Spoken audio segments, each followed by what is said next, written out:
This program features live coverage of an African safari and may include animal kills and carcasses. Viewer discretion is advised.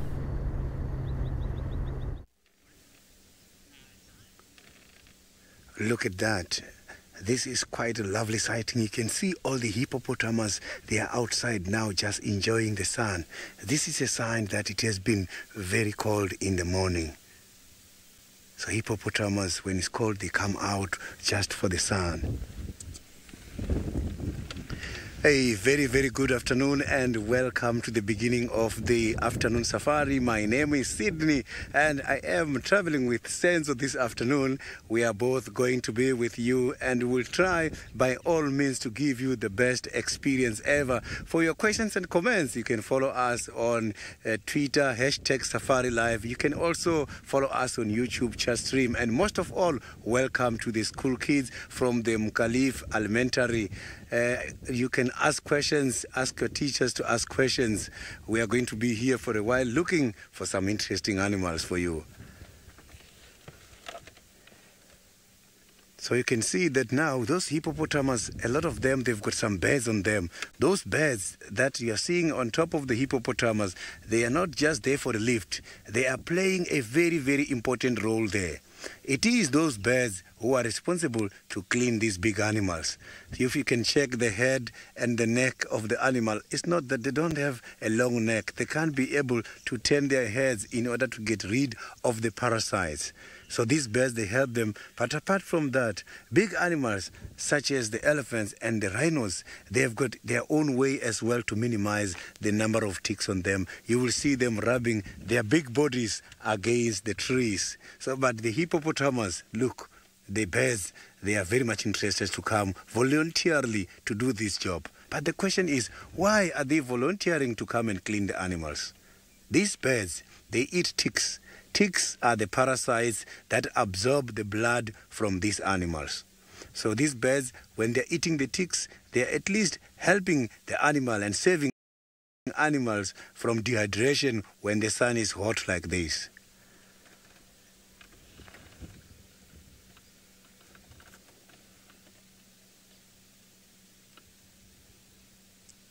It's very, very much rare to see the hippopotamus outside. It's not every day then they come out.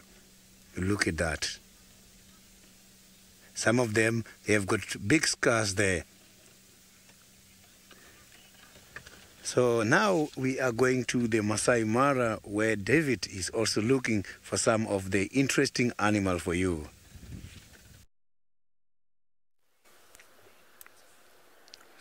Hello, boys and girls of Mkalif Elementary School, and welcome to the Masai Mara Triangle.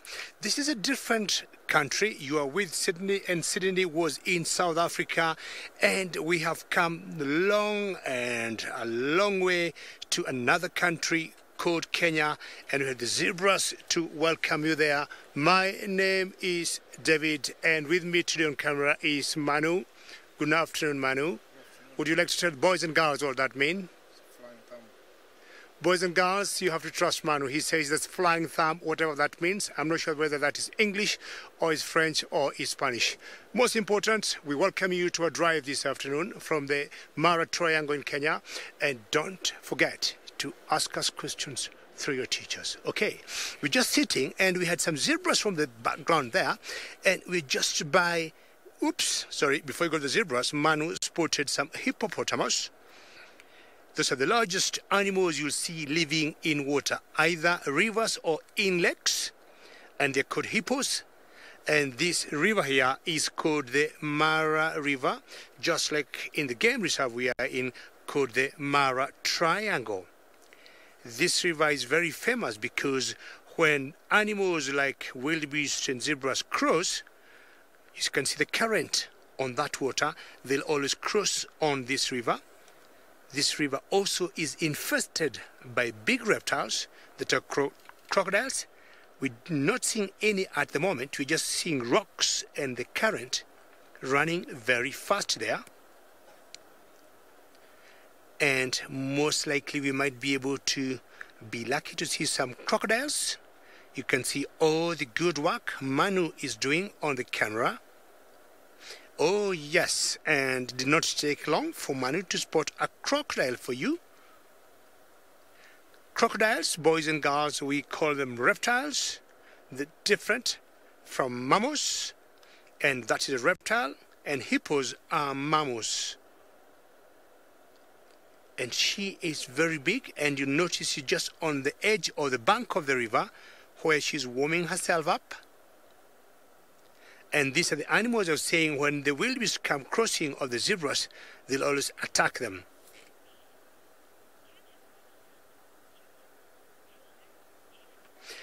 Eva, very well. Question. I'm giving you a clap and a high five from Kenya. And hippos, yes, can stand in water comfortably. And just to let you know, Eva, as much as hippos will be in the water, hippos cannot swim. So they can stand in the water, and from where you see that hippo there, Eva, it shows the water is not very deep. So the average depth of this river is about 1.5 meters to 2 meters, and that hippo, or those hippos you see there, Eva, are just standing in the water, and they can stand there, Eva, for a long time. What they need to do, they'll have to pop up their heads up or their noses up to get oxygen or to breathe, expire carbon dioxide and breathe in oxygen, sometimes every 3 minutes, sometimes every 5 minutes. It will depend on the situation. But yes, they can stand in the water for a very long time, especially when it is very hot. Boys and girls, we have the animals I was talking about before, and these are zebras. And I'm very sure all of you have seen horses, and if you have, zebras and the horses are related or are in the same family. So I'll ask you a question as I wait for more questions to come from you, boys and girls. The zebras you see there, do you think they are white with black stripes, or do you think they are black with white stripes? So I want you all send me your answers individually through your teachers, and you tell David and Manu, David, those zebras are white with black stripes, or they are black with white stripes. Tell me what you think, and at the end of it, we'll all agree on one. So they are debating and they're thinking when to cross the river, because it's always very important for them to cross the river, and they'll cross the river for only one reason: to go get grass on the other side. Like when you make jokes and you say, why did the chicken cross the road? So we'll say, why did they cross? The zebras, why did they cross the river to go to the other side?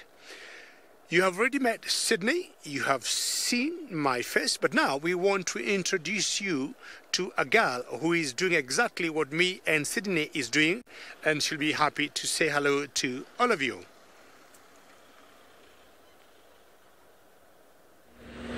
Hello everybody, I'm happy to say hello to you. My name is Taylor, and on camera with me today is VM. Now, I did have some very small animals for you to have a look at, but they got nervous and they ran away, so we can't show you those. So I'm going to try and find you something else this afternoon. I'm actually looking for leopards today, and elephants, maybe some buffalo, we'll see.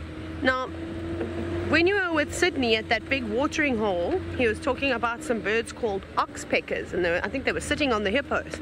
I could hear some calling just now, so I know that there's some sort of animal around, but it could be an impala, it could be a giraffe.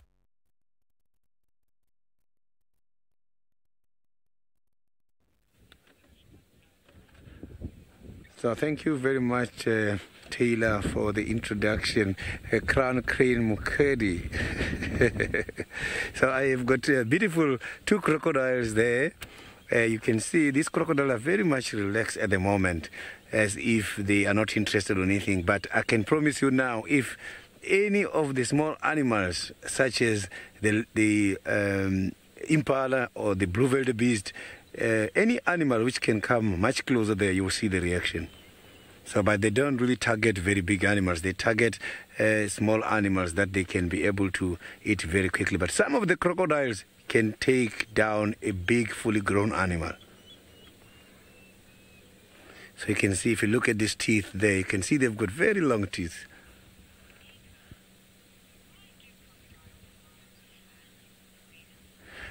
Lorena, the crocodiles, they don't eat a lot of food which get converted into heat energy like we do. The crocodiles, they are ectothermic. It means they rely on the outside environment. They cannot use their own body temperature in order to regulate heat. So that is why these kind of animals, every time as part of reptiles, they must have to come to the sun and use the sun in order to run the body. So in other words, this kind of animals, a lot of food is not much important because they don't use food to convert into the energy. So they depend on the radiant energy. Radiant energy is the energy from the sun.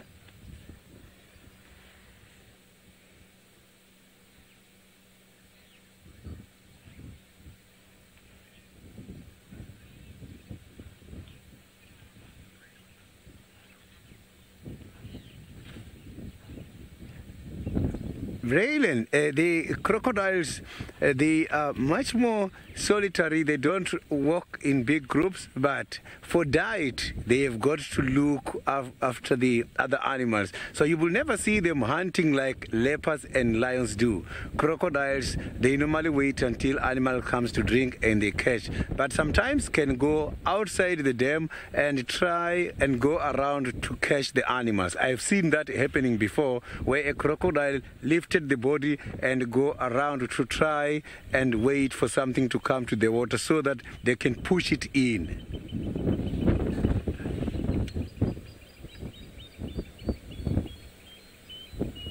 So I can hear these some of the birds that are giving some of the calls that side. I can't see them, but all I can see is the crocodile, and it's happening somewhere next to these crocodiles.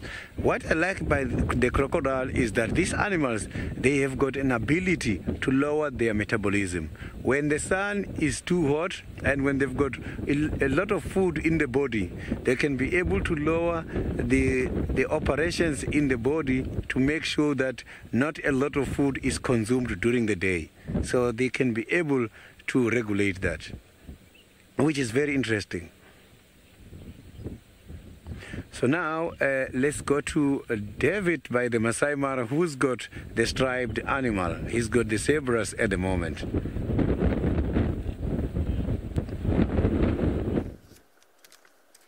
Very good. Kids, you're very lucky today. You know, hippos in Kenya, hippos in South Africa, crocodiles in Kenya, and crocodiles in South Africa. But Sydney and Taylor are yet to find zebras, so we still got the zebras here. And I'm sure you're working on my question that I asked, do you think zebras are white with black stripes or vice versa? So we got different types of zebras in Africa. So this particular one we have here is called the common zebra or the plains zebra. And they're facing away now from the river. And should they change direction and look the other way, that's where the river is, and hopefully they are going to cross. And it's always very exciting to see zebras struggling to cross the river with all the rocks.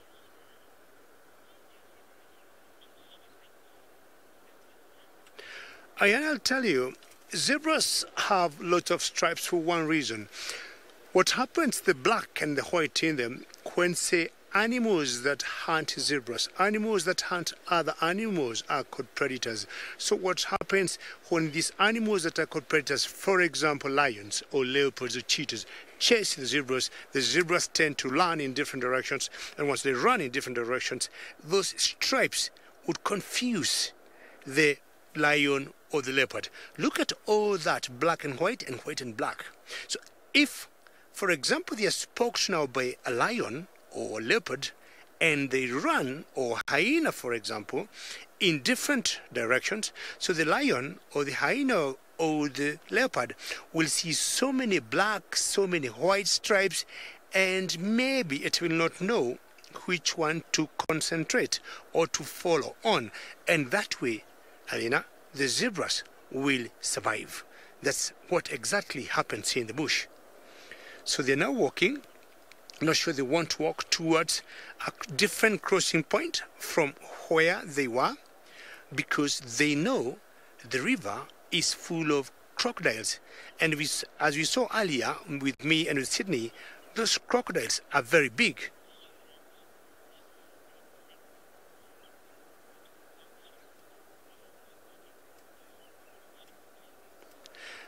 I will say you are all wonderful students. You are all clever students because you are split half-half, 50%, black with white stripes, 50%, white with black stripes. And I think I will agree with you. So what we do, you may have to split me into two, and one of my half will go to half of the class, and the other half will go to the other half of the class. So for this one, sometimes, or we have always been convinced, the stripes are equally shared all over the body. It's very difficult to say which ones are, or they are black with white stripes, and vice versa. So for today, let's keep it 50-50. How does that sound, students? Sounds good? Excellent. So what they're doing now, they want to change the place they wanted to cross the river to another area. But as I told you, zebras are in the same family with horses.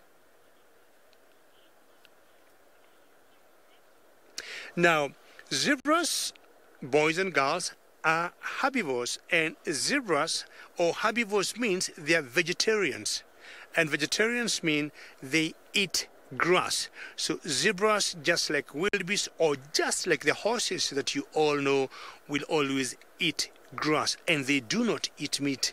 And the animals that eat meat, for example, the crocodiles, we might say they are carnivores as much as they are reptiles. They only eat meat. But for zebras, they only eat grass, and we say either they are grazers and they are vegetarians. So you can see on top of their necks they got a mane, just like what you see on horses. And the tail also looks like of a horse in a way. Boys and girls, don't you think zebras are beautiful animals? Remember to keep asking us questions through your teachers, and we'll keep answering them as they come. See the shape, how they stand? They just stand also like horses.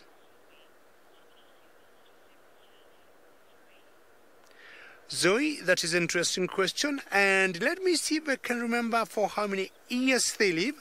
You're going to give me a few seconds and I'm going to confirm. I was thinking they live for about 21 years. 21 years, Zoe. Just give me a couple of seconds. I have a book that I always carry with me, but off my head, I'm thinking 21 years. I'm going to confirm to you whether I'm talking nonsense or not. Yes, I think I'm right. They live for 21 years or a maximum of 22 years.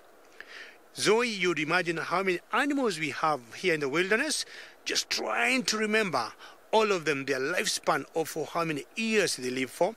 And yes, 21, 22 years is the lifespan of the zebras. The smaller antelopes there, if you look carefully between the zebras, and we call them impalas. If you look carefully between the zebras there, there's a small little animal, brown in color, and that one is called an impala. And more of them there.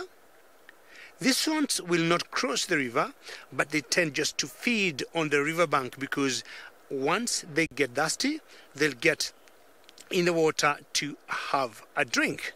This is getting exciting. And Sydney have something smaller that also lives in the water.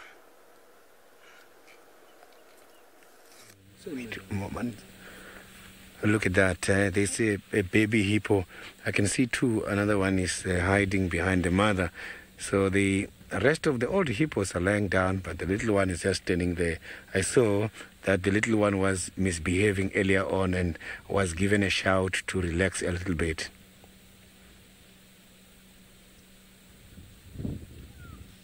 Cute. You can see the oxpeckers are also climbing the little ones.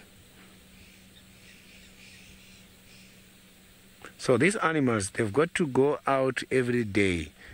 Just after the sunset, both these adults and the small ones must have to follow each other and go in search of food. They are grazers, so which means they eat grass.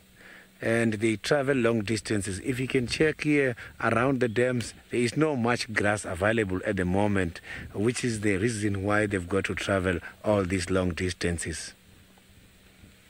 A lot of animals come to the dam for drinking purposes, and because of that, they end up cutting the grass shorter. Jason, that is quite a very good question, the reason why the hippopotamus live in water.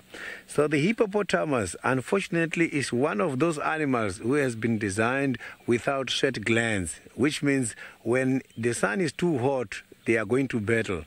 The hippopotamus, they do secrete kind of an oily substance which helps them against the sun just to prevent dehydration. So these animals, they don't have sweat glands and they cannot survive outside when it's too hot. That is why they've got to be in here all the time. And when they're out like this, they don't spend the whole day out. They just go in and out so that the temperature can just go down and up. So temperature of the body must have to fluctuate. When it's getting hot, they must cool it and come out, in and out again.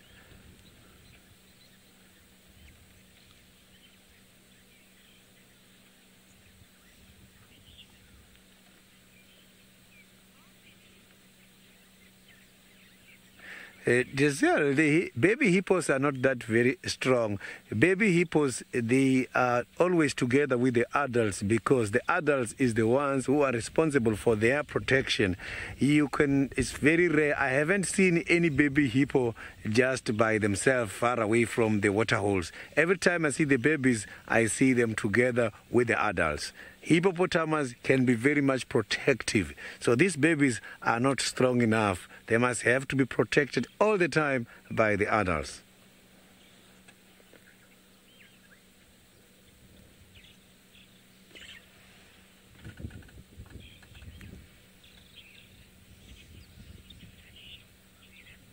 Jaden, hippopotamus, if you look at their mouth structure, they've got very big teeth, as if this animal has been designed in order to eat meat, as if they are carnivores. But it's amazing considering a fact that these animals don't eat meat at all. So these animals don't kill fish, they don't eat fish at all. Yes, these animals are so dangerous in such a way that they can attack some of the big animals, but for feeding on them, they don't do that.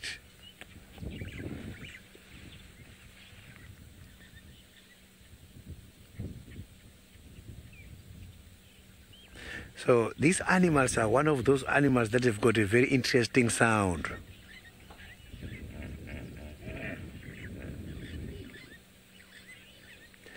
Crazy, the hippopotamus is one of those animals which can survive much longer.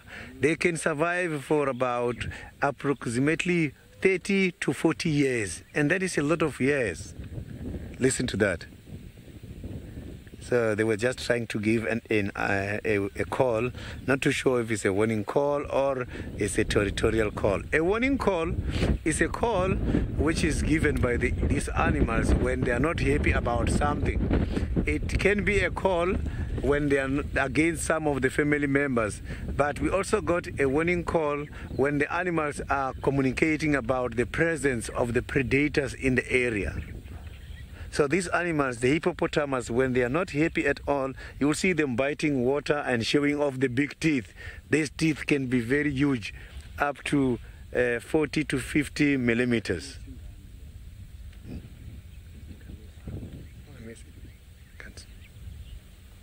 So now let's go back to the guided walk. They have got a lovely monkey at the moment.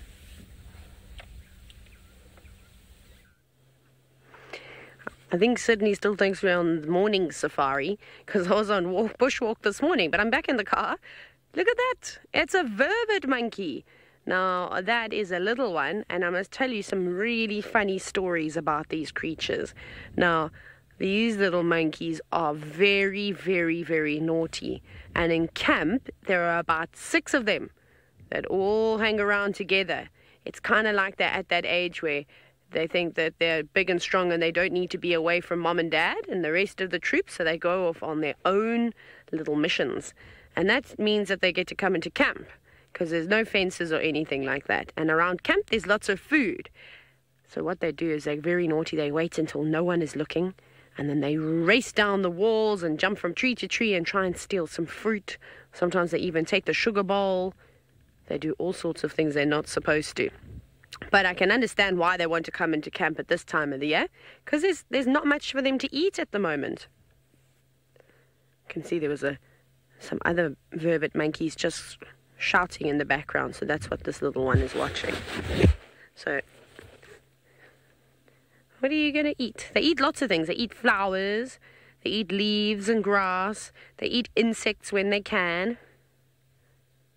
They'll even pick the insects off of another monkey and eat them. There's no such thing as wasting. And you can see this one is itchy. Scratching, scratching, scratching. So it must have some ticks or maybe some fleas. Maybe something like that. There you go. But watch how well this little one will climb the trees. They move so elegantly. It's amazing. I wish I could jump from branch to branch like the monkeys can. I was wondering if it's going to run back because the rest of the monkeys are all in trees quite far back. Is it Gimpy? It looks like it, hey? This might be our friend, who is one of the naughtiest monkeys and is the ringleader of the 6 little vervets that come into camp. You can see its left hand is not doing so well. You can't use it very well. It is Gimpy Monkey, so we've named it Gimpy the Monkey.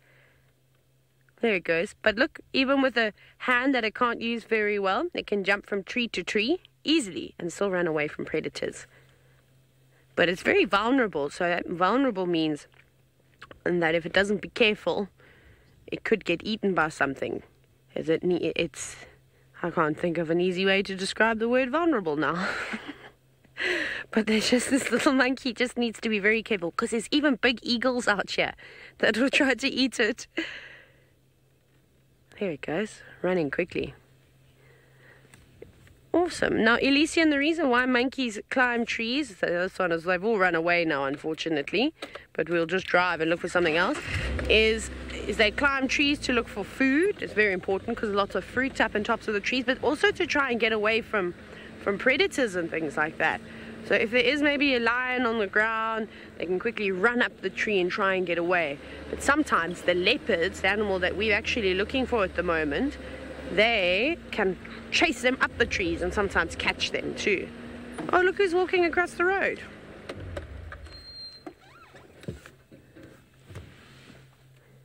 It is a crested francolin. It didn't even look left and right before it crossed the road. You better be very careful out here. That's something that you must all remember when crossing the streets. But there it goes. See what else is around here. That's very quiet. Right. Well, we're going to keep looking for Hosanna, the young leopard. David has got the lions now in Kenya and the Mara. I wonder if they're starting to wake up or still fast asleep. Well, Taylor is very correct. Monkeys will go up trees for safety or to look for foods. Now, boys and girls, we are lucky because we now have a lioness for you. And also, lions have been known to climb trees once in a while.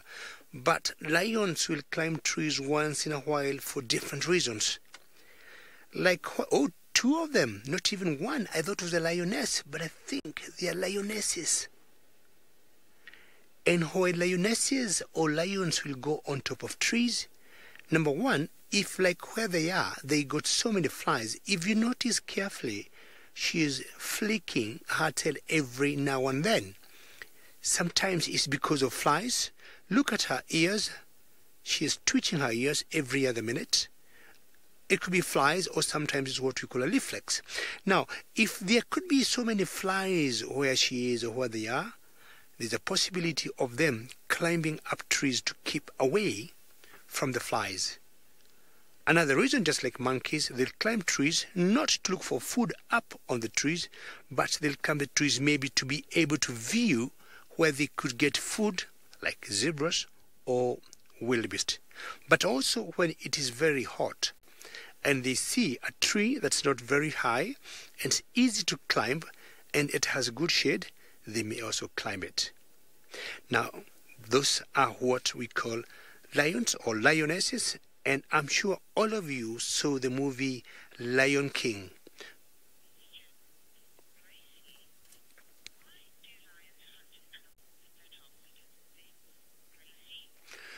Gracie, lions will hunt animals that are bigger than them because, number one, they will definitely want to eat.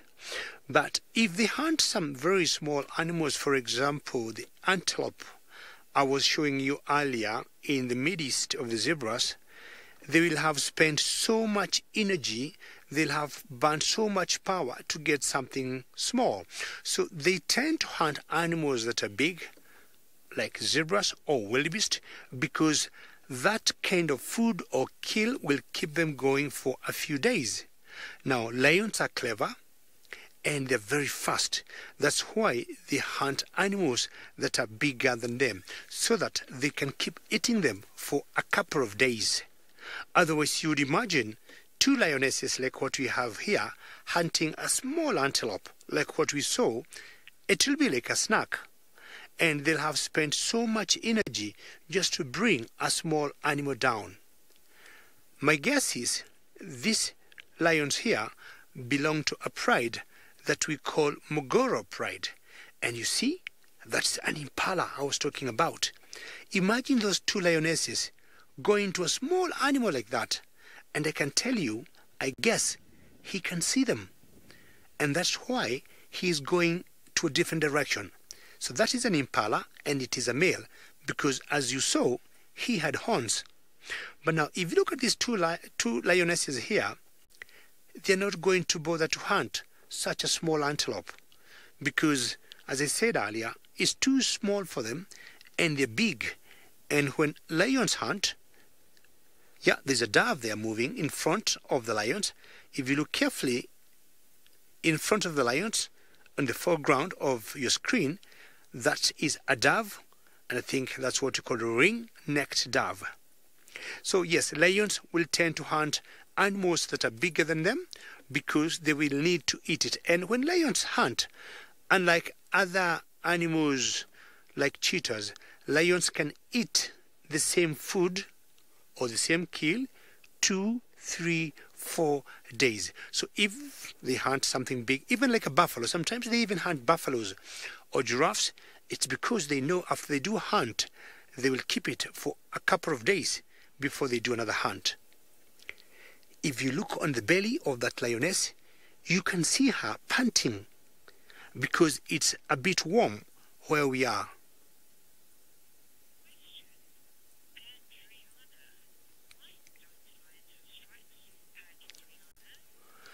Adriana, unlike the zebras that we saw earlier with stripes, lions, when young, they may have cubs. And if you look at them carefully on the belly, they have a slightly bit spots on them. But they may not have stripes because they need to hide themselves before they hunt. So from where they are, it's only man who looked very carefully and spotted them.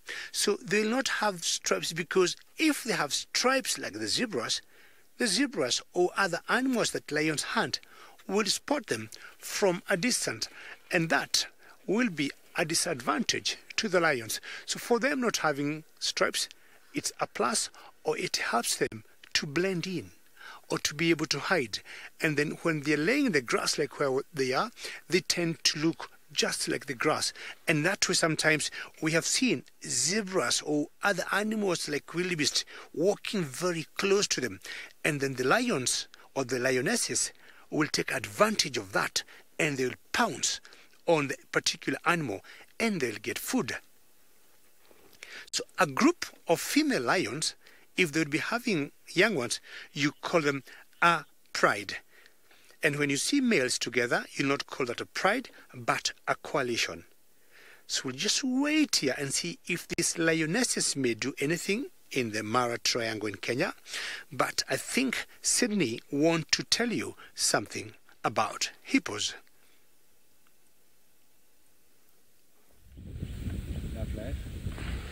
You can see I'm still here by the hippopotamus, and I can see on the other side as well, they're just going in and out of the water. They have been just going in and out for quite a long time now. These hippopotamus, they don't have any other activity to do apart from just going in and outside this water for the whole day. Their activities will begin shortly after the sunset. So look at this one right in front of me there. You can see with quite a lot of birds on them. Oh, the little ones are going first. Little ones are very quick to react. Have you seen that? So these little ones, they are growing and they are going to become adults when interacting with the crocodiles in this dam. Amazing.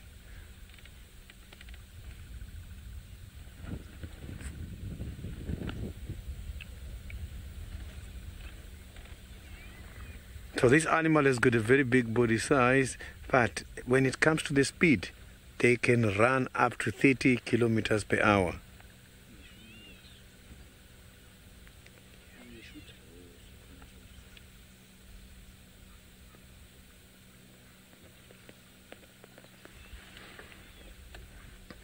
It's very difficult for me to hear the comms from the FC at the moment. Maybe it's because of the area where I am, as I can hear that I am not picking up what the FC is saying at the moment. So maybe that is due to the geographical area where I am at the moment. So I'm just going to try and move on so that I can see if that is the case.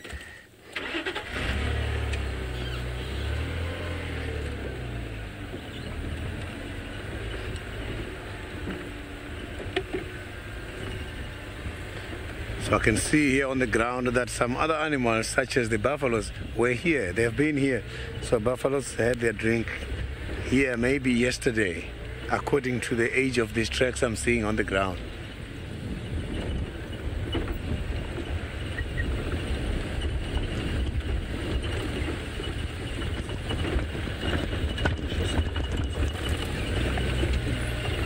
Senzo, do you have the comms there? I'm battling to hear the FC. I think my communication is down.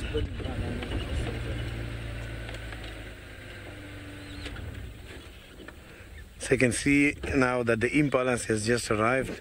But these impalas, they've got to check before they come very close to these water holes. They must have to make sure the crocodiles are not much closer, because crocodiles here by the banks is where they target their prey. So you can see also the water bugs are at the back there after the impalas, also comfortable to join the impalas. So when the different species are feeding together or working together like this, is for safety reason. Safety in numbers helps because it becomes very difficult for the predator to single one out when they are in a big group.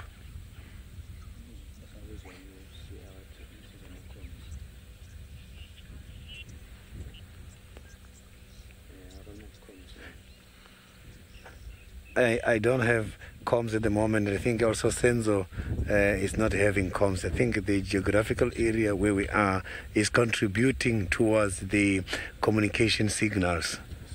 So I'm just going to carry on again. My apologies for that.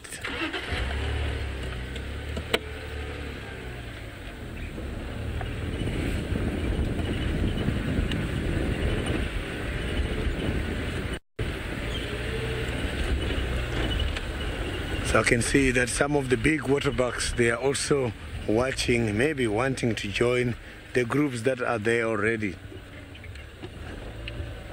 So these water bugs, they also feed on fruits.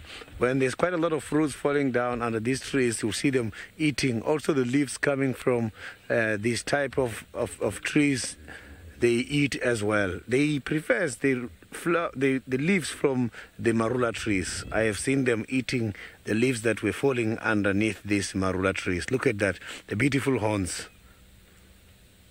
This is quite a lovely animal. Look at the white markings on the mouth and by the eyes. And the ears are spread just to pick up what's happening. So the water bugs are very much territorial.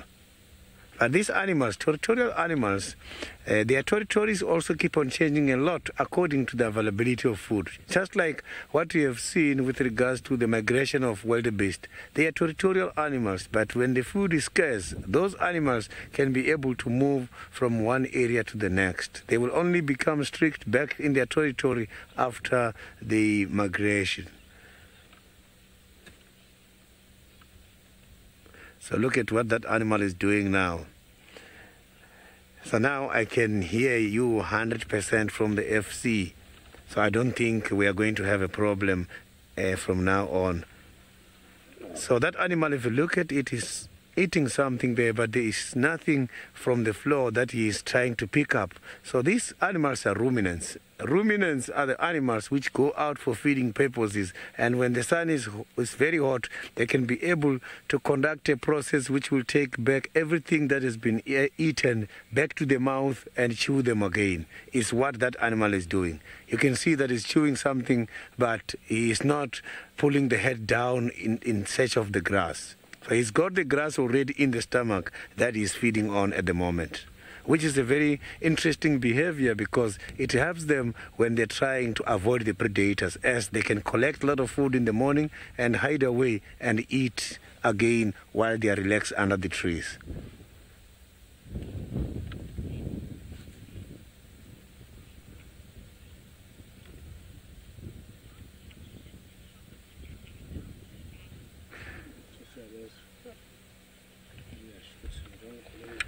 So in South Africa at the moment is extremely hot. The weather is about 27 degrees, and for the past couple of days it has been very, very extremely hot.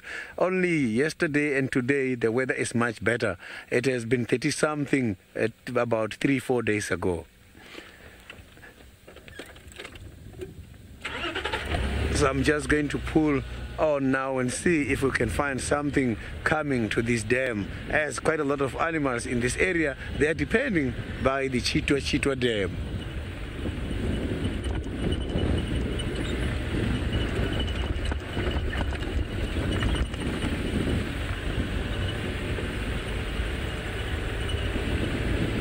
So I think the communication signals problem is back again, as I'm battling now to hear what the final control is saying. I could hear from my ear that there is quite a lot of cut.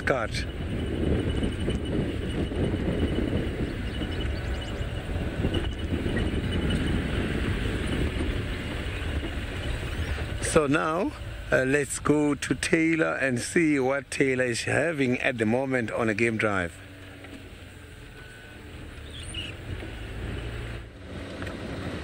Right, we haven't found our leopard just yet. We're still looking. We're now in the last known area that Hosanna, who's a young male leopard, was walking around in. So I'm keeping my eyes open. If only he was walking along the river line. So we'll have to maybe go in there at some point and see if we can't follow it around, see if we can find him. I'm also listening out for any birds that might be shouting, any squirrels that might be alarming, or maybe any bushbuck or anything like that could be barking, shouting, hey, there's a leopard, here it is, here's the leopard, Taylor, come and save us. I won't save any of the animals though. Hosanna's been hungry. He's been looking for something to eat for 2 days now and he hasn't been able to find anything. But he's looking in the right spots. This is a good area to try and find something to eat. I think if he'd even seen those monkeys, he would have chased them around today. And then I've also seen some giraffe tracks as well as buffalo tracks coming down this road. So that's really good news for us. Haven't seen them yet though.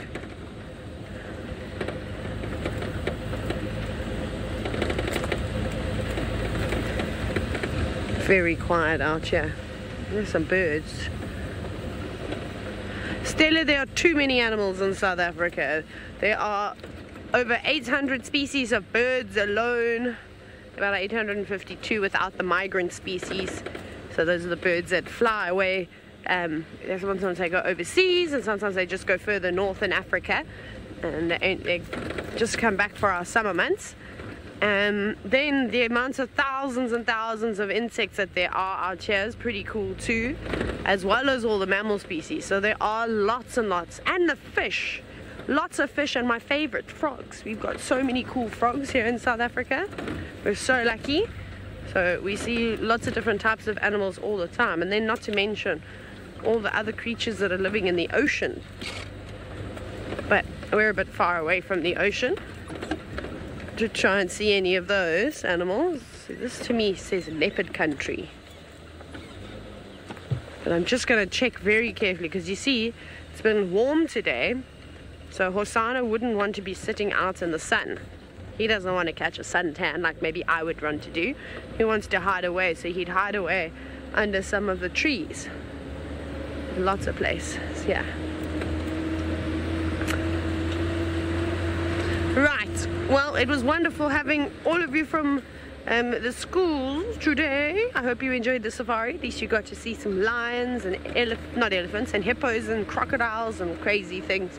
Hopefully we'll be able to find you something else next time. There's one more animal you can see. Are you going to be able to? No. I think it is running away, the warthog. That is the warthog. But I hope you had lots of fun. Remember to brush your teeth and do your homework and eat your vegetables. And we'll see you all next time. But off you go. For the rest of the viewers, back to the Mara with David to see what he is up to. Well, thank you very much, everybody. And hopefully these kids have enjoyed. We're trying to look at the Mara now, with all the migration going on, and what happens when the wildebeest come in and they go, and some of the things that, or some of the happenings, the dramas that are left behind after the migration is in and around with us is what you see there. And I would say this is what used to be a wildebeest, and I highly doubt, my apologies there, Manu, my foot was on the brake pedal. I highly doubt this was brought down by the would-be predators. We're not very far from the North Clan 10, where we'll always have that group of hyenas roaming and terrorizing any herbivore around this area. But I think this particular wildebeest might have died naturally. Very good. Okay, and Manu thinks there could have been hyenas around here. Where I'm looking at it, if you look at the rib cage there, it looks very solid. But you know, what they would go for is ideally the flesh and just kill it. Manu has been following these hyenas with Jamie, and I'm sure he got a bit of history. And migration leaves lots of death and havoc around the Mara or Serengeti in Tanzania, and those ones there are still surviving. So what we do not know is whether the wildebeest are now making a turn to start heading to Serengeti National Park in a country called Tanzania. And again, remember, to all of you viewers who just joined us after the school drive, this is a very interactive safari drive we do. So if you have any questions or any comments to make, as usual, tweet on #SafariLive, and you can keep following us on the YouTube chat stream. So these are the wildies, or the wildebeest, and there's a little cocky Franklin, I guess, that are just walking around. And this one was not lucky to make it. And migration involves death and living. Carol Shakes, can we go see Waffles? And I'm sure if you've been following Waffles, you must have read Manu's mind. And Manu and me, we are like, we haven't seen Waffles the last few days. And that's why I was saying earlier, with this wildebeest that is dead here, it's not very far from the den of the North Clan. And Waffles is always the chief commander of that clan. And that's what destination, that's the main plan now. And we're going to find out, it's about 5:15 now here, we're going to find out if she'll be out of the den, and if you're lucky, see her cubs. So just cross fingers and hopefully we'll see Waffles. But in the meantime, Sydney is talking of tall animals.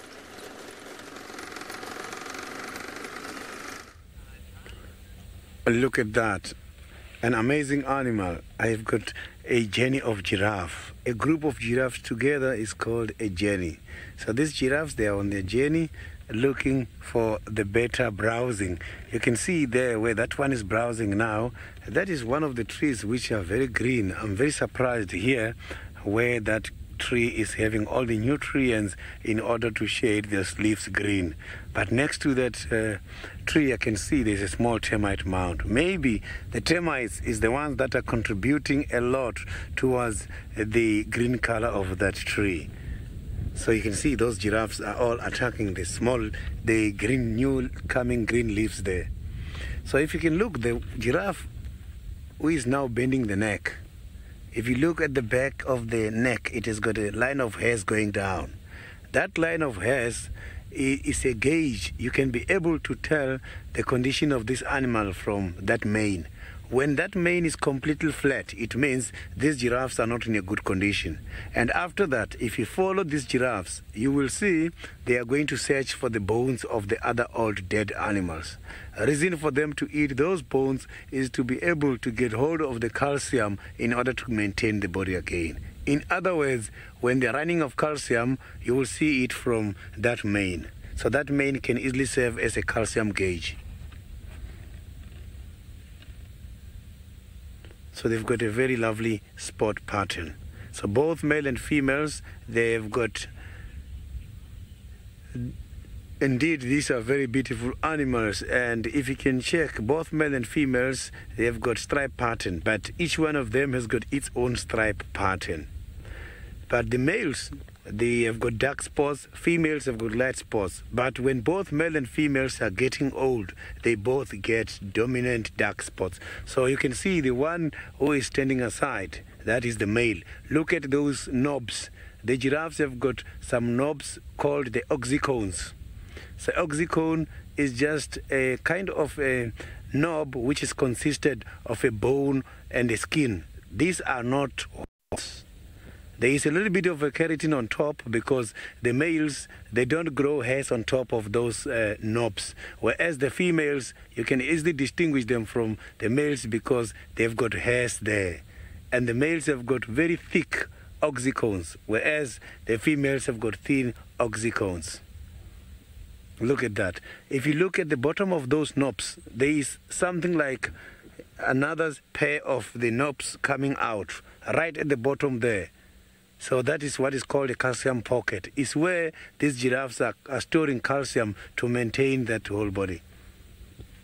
So what I like the most about the giraffes is that they don't have a vocal cord.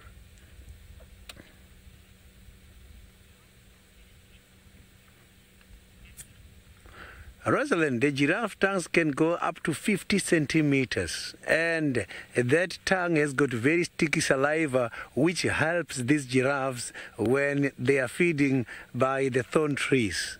So you can see one of them is walking now. Look at that beautiful movement. The legs of the same side walks at the same time. Look at that, which is called an asynchronactic movement. But when the giraffes are running away from danger or playing, you will see the legs don't walk in this similar arrangement. When they're running away from danger, they've got a different walking style. Running style, you will see it's like a horse. That is why they're called a camel pert. It's like a camel horse. They walk like a camel and run like a horse. It's where this name camel pert is derived from. Look at that. These animals have got a very dangerous kick. So sometimes they can be able to kick to death to some of the predators. And they also break the jaws of the predators. Look at the male. So these males, in order to attract their females, they produce a very distinctive smell. You will see some of the fluid coming from their copulatory organ, reproductive organ, and when they are licking those kind of scent, you will smell them from far. And this body as well will be attached to the smell. Females get excited by those that has got a very distinctive smell. You look at the ears there, nice and white.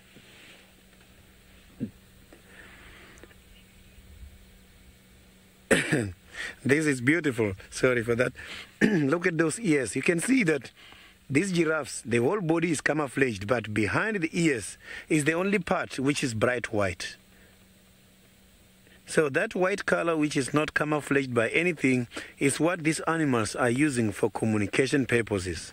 Giraffes don't have a vocal call. You can surprise them, you're not going to hear anything. So they use eyesight for communication purposes. So these animals can be able to access the marula trees. Marula trees are part of the clever trees which can be able to start splitting the branches high up. They grow a very long stem in order to minimize the browsing activities. But look at what the giraffes are doing. They can be able to reach right there.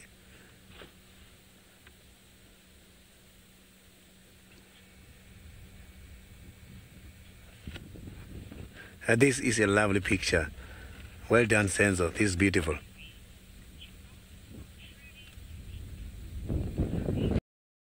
Are so very much unique, and everything on them is just different from the other animals.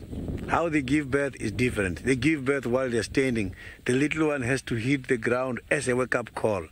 But it's quite similar to how the elephant also give birth. Oh, it's quite a lot of them. You know, these animals can be very much tall. Look at that. This is amazing. You can see this journey of giraffe going together, following each other. Look at that, trying to look at us.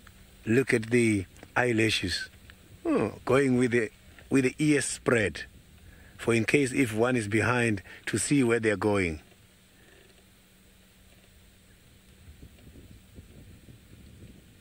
So these animals are not that very water dependent. The giraffes can also go for some couple of days without drinking water. Why? Because they know very well when going to the water hole, they tend to become an easy prey. Because for them to drink, they've got to fold their legs and go down. And if there is a predator, it's easy for the predator to catch them from the neck.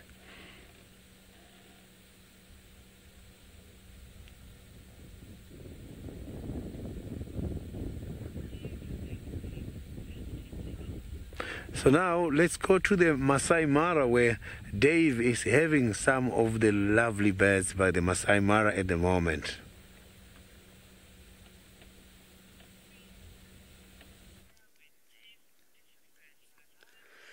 Well done, Sydney, with a giraffe, but we got a bad party here. Herons, sacred ibis. Not sure, earlier I also saw a hammerkop here. And the area they are in, that green patch, it's so wet, and definitely they're having a big party there, and my guess is they're eating any animal that could be, or any invertebrate that could be in there. So they go, they could get either frogs or fish. So the heron there will use its long beak to spike like a spear whatever it catches.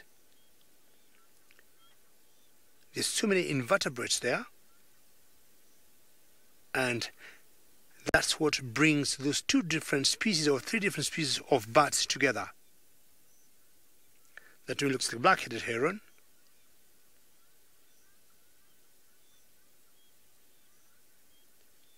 And the sacred ibis. So the black and white there, that's the sacred ibis. Very busy. And you can see the two species have one commonality, long beaks.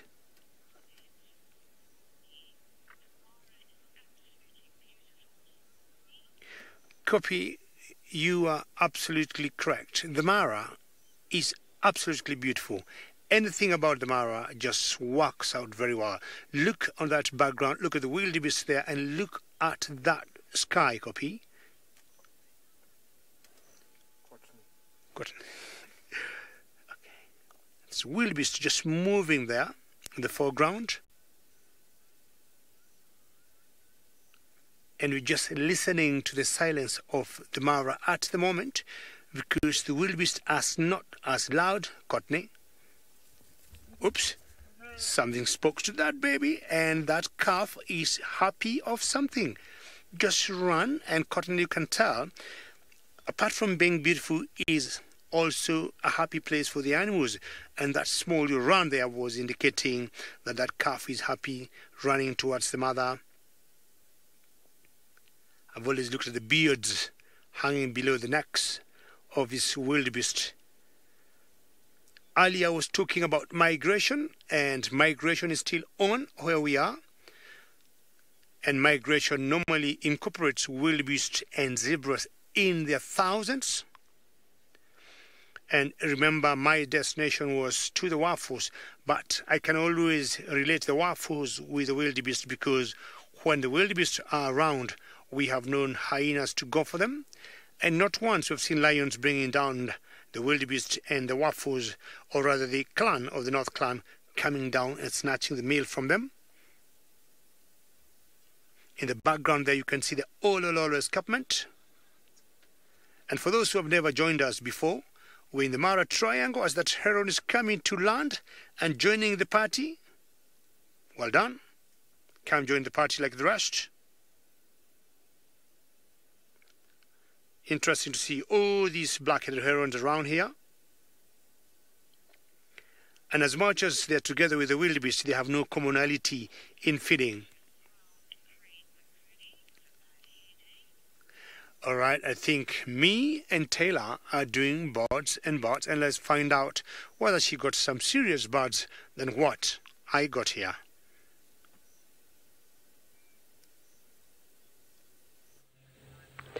Look what we found. This is what I was trying to show the kids earlier today. Some dwarf mongoose, but they're all playing hide and seek. Oh, they're all coming out now, though. All of their little holes. There's one even in front of us. Hello. There's so many youngsters around at the moment, too. That's a little one. That's not an adult at all. Looking for maybe a sibling. Yes, you be careful. Oh, it's so small. Probably only a few weeks old. That is just too precious. It's always a gamble as well. You never quite know which way they're going to run, have you? It's kind of like also filming a dwarf mongoose is the same way that you would film a cheetah sprinting. They could turn at any second and change direction and go running off. You really have to be so focused. It's always quite funny because I think people sit and they're like, what have they got? The cameraman is being so serious about what he's filming. And then here they are, just these little old dwarf mongoose. But they're very precious though. And this little one will be learning to forage as it's doing now. Oh, what happened? Is it a thorn? Oh no. Something is on it. I don't know if it was a thorn, maybe an ant. Now it's going to dig there. I think that's a good spot. What can you smell? Maybe little ants, a little beetle or anything like that, any grasshoppers. They'll be waiting over there. Maybe it did. Maybe it tried to eat a little grasshopper or something, and you know that those grasshoppers have got little spines on their legs. No, Abed, I think dwarf mongoose live life in fast forward. They are always on the go. Although this one is now walking fairly slowly, which is a speed you don't often get to see a mongoose pacing at. And quite rightfully said that they're just on the go all the time. They do everything so quickly. Now this one's all on its own. The rest of them have, I don't know, either hiding away or they've run off. And this is a perfect moment now for martial eagle or even a tawny eagle or warburgs to swoop down. And it's not doing a very good job, and this is because it's young and inexperienced, of looking around. See how it's so fixated on the ground? And that's why it's important that when they're young like this, they do have some supervision from the other mongoose. Because otherwise you're going to find yourself in a bit of trouble. I think it's running back now to try and find the rest of the colony. Perhaps it can understand what I just said and went, oh my goodness, she said the word danger. Run away. Off it goes though. That was nice. That was a beautiful little mongoose sighting. Short and sweet, as they normally are.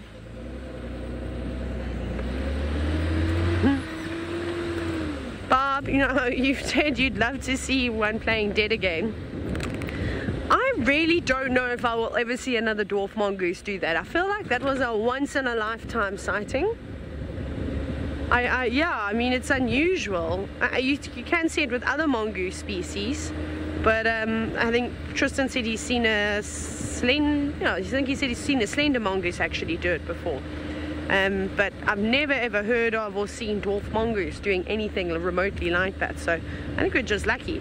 But definitely, if you ever get a chance, keep an eye out on colonies with young pups, because I feel like if anybody's going to do it, it's probably that young playful spirit that they still have, and you know the others have all outgrown. Okay, so oh my goodness, I found out that Hosanna was actually, who's a leopard by the way, in case you don't know who we're talking about, he was left going south along Mamba Road. So we were looking in the wrong places during the school drive. So we've now checked all over, and I haven't seen one track of Hosanna just yet. So I don't know, VM seems to think he's picked up a hoverboard and is now walking or being transported around and not leaving any tracks on the floor. So we're going to go up to, I think, Buffelshoek Dam now and just have a quick look there, and then start working our way back down Yala Road North, then go down south, check the Mulwati again, something along those lines. But it seems as though there's a common trend today. We're going to be having lots of DNCs, drive-in chats. So let's go see what's up with Sydney.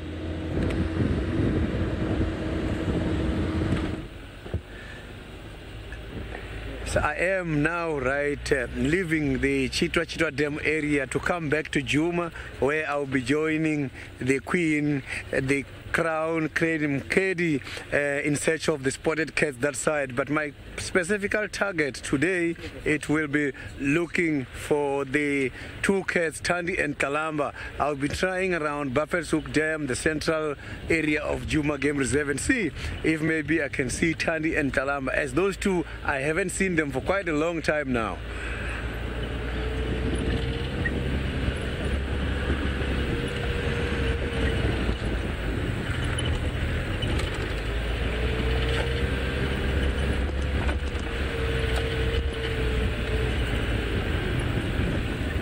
Thank you very much for those kind of wonderful comments. I am hoping to find Tandy. I haven't seen Tandy for a long time. But yesterday I saw her tracks somewhere towards the Buffelshoek area.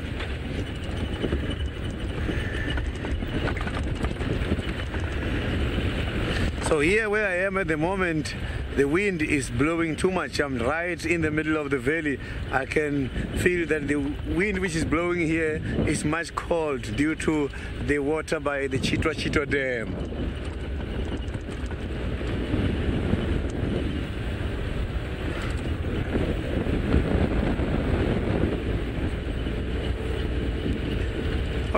I was wondering, where are these tracks here on this road?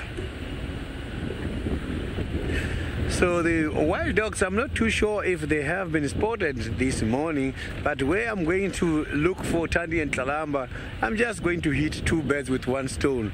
So the chances of seeing something different, which is interesting, they are very high, because also there is Tingana in that area as well, and wild dogs in the same area. So one of these interesting animals I might be lucky with.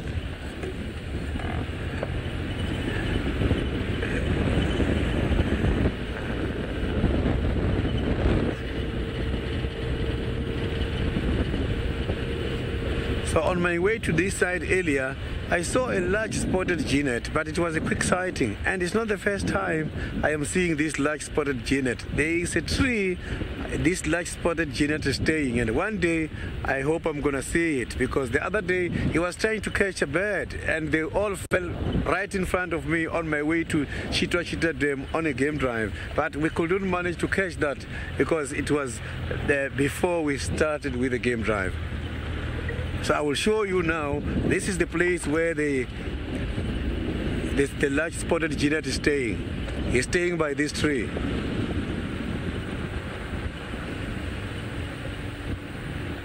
He is staying right by this tree.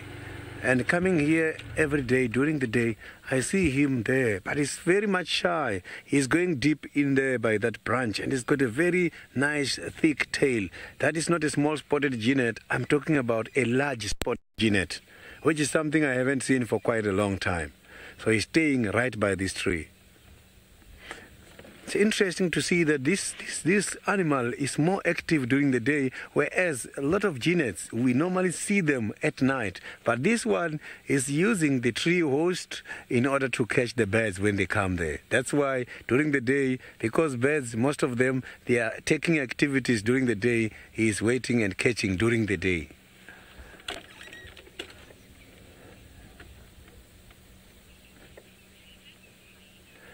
So now let's go to David, who's got the lovely hyenas by the Mara at the moment.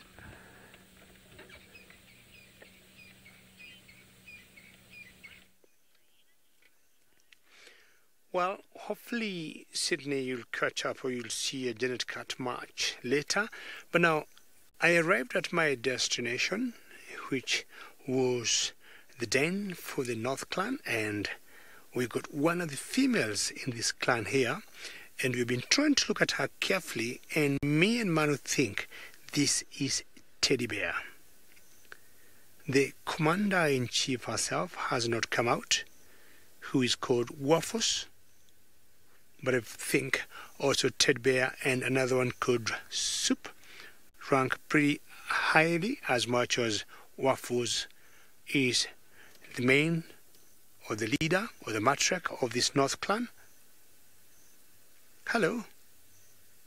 Now what we want you to do is to see if you could get one of your cubs out, and you'll make our day.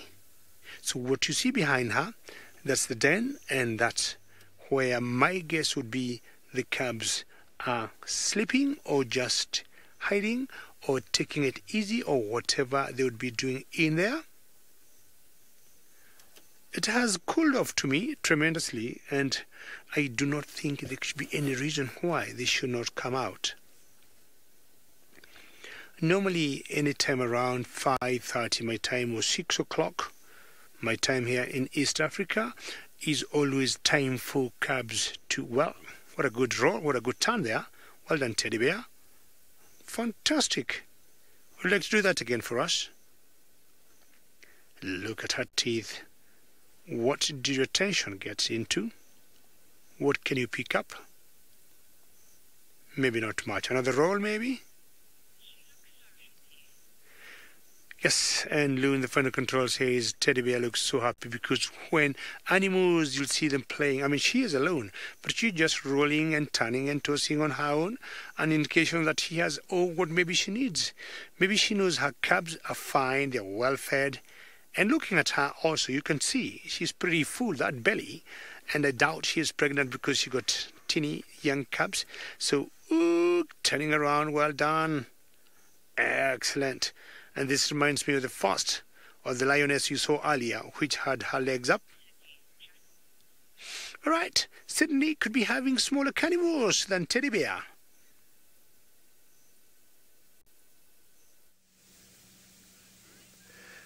Look at that small jackal, the black-backed jackal, trying to eat the tortoise. Amazing.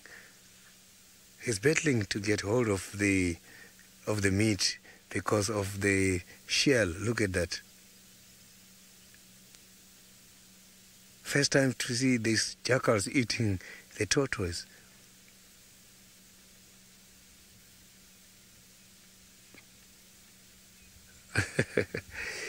He's trying by all means. So the tortoise,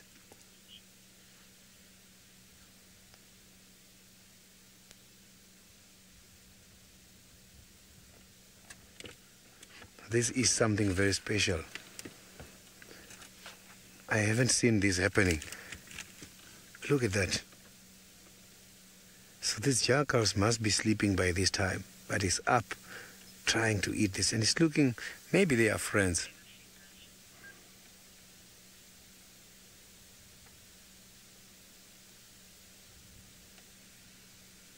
Look at that, he's looking around. Maybe he's not alone here. Maybe they are some of the jackals as well, unless he's trying to look around for his own safety. So jackals can also be very territorial. They've also got a tendency of defecating at the same spot in order to mark their territories. Look at that, he's trying to hold, and this tortoise to me looks very big for him.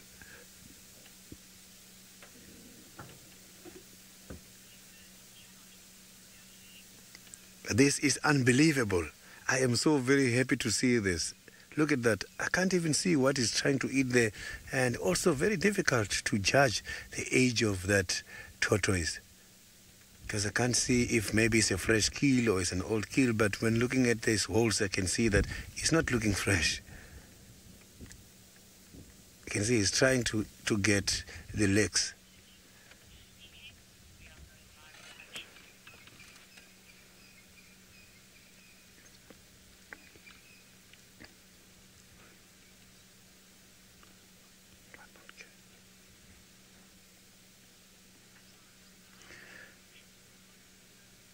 A very, very good afternoon and welcome to the very special broadcast. I am Sydney Mikosi. I am with Senzo, who is my camera operator.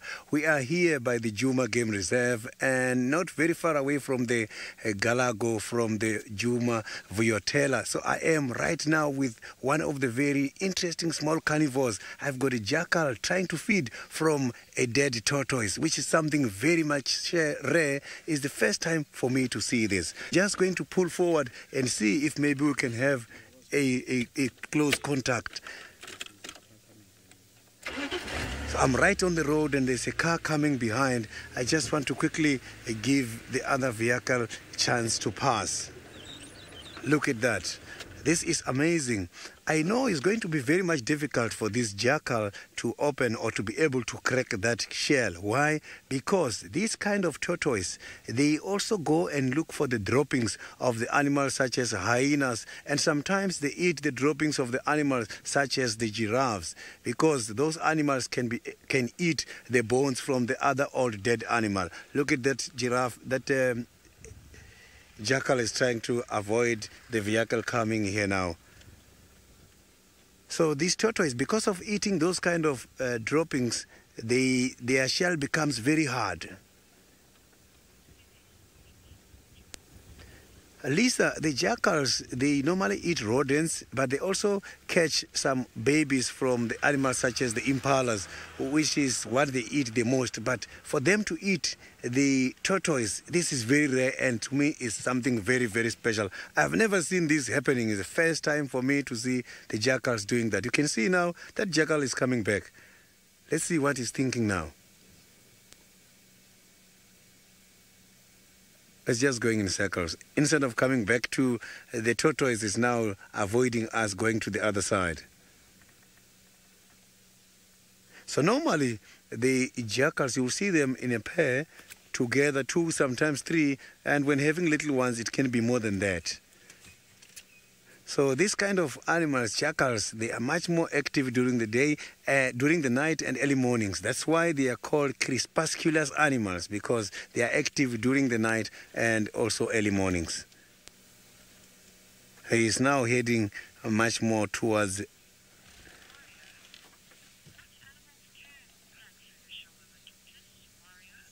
Mario. The animal that I have seen cracking the shell of the tortoise, it was the ground hornbills. The ground hornbills can be able to knock the shell and crack it in order to get hold of the meat. That I have seen happening. So I can see now that that jackal is not thinking about to come back here. He is now going all the way up towards the Chitwa area. You can see him disappearing right on the road.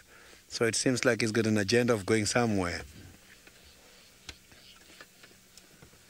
And this jackal, I can see now, he is taking us to the end of our special broadcast. And thank you very, very much for all your comments and all your questions. Now I'll be going back to the normal game drive. You can follow us on #SafariLive as well as a YouTube chat stream.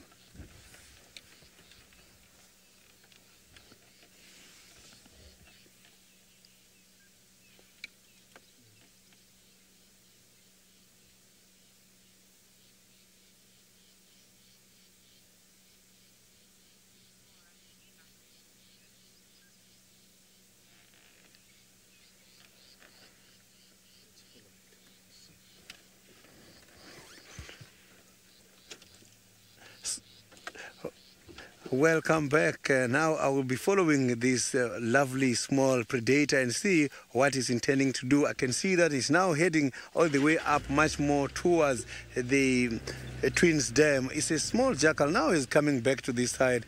This jackal is looking very much confused. I can see that he's now getting towards the Juma Game Reserve again.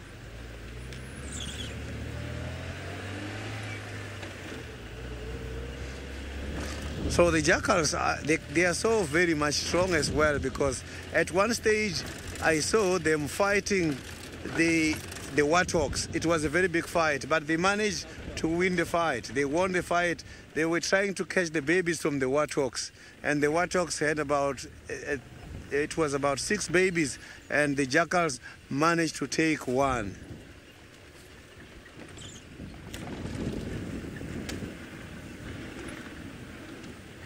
So that jackal just disappeared somewhere here.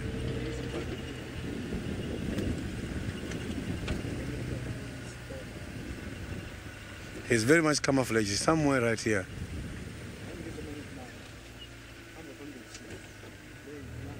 Oh, I can see him now. Yes, Senzo managed to reallocate him. I can see he's right there.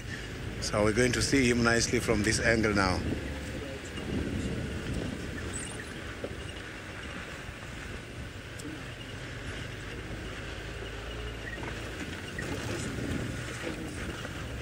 He's going too fast. I can see there.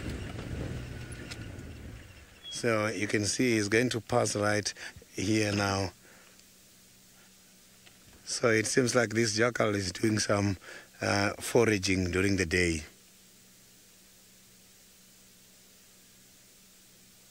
So the calls made by the jackals are very much interesting. Look at that. It's coming back. It's just going that side and coming back in and out. He's now heading back towards this side. And it's going very fast. Look at that.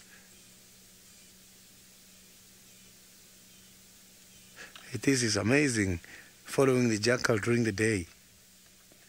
This is something very special.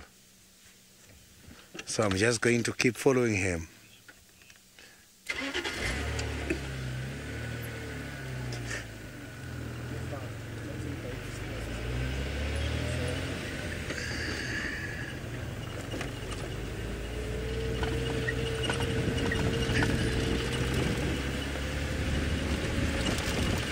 He's getting camouflaged very easily because of the color of the oh, look, he's got something. He's got something. He caught something. He caught something. He caught something. Yeah? He caught something now. You can see there. He managed to catch something. Oh, I can see it dying now. He managed to catch the mongoose.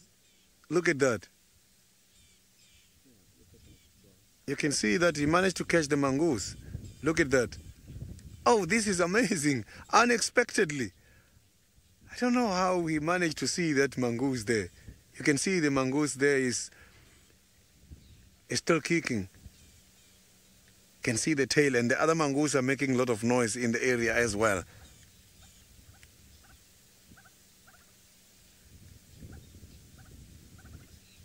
Look at that.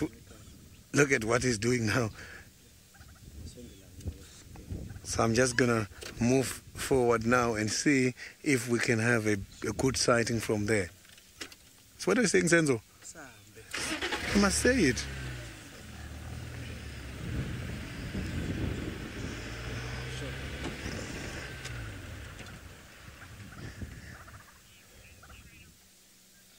This is beautiful. Look at that now. He is rubbing against the mongoose, the dead mongoose.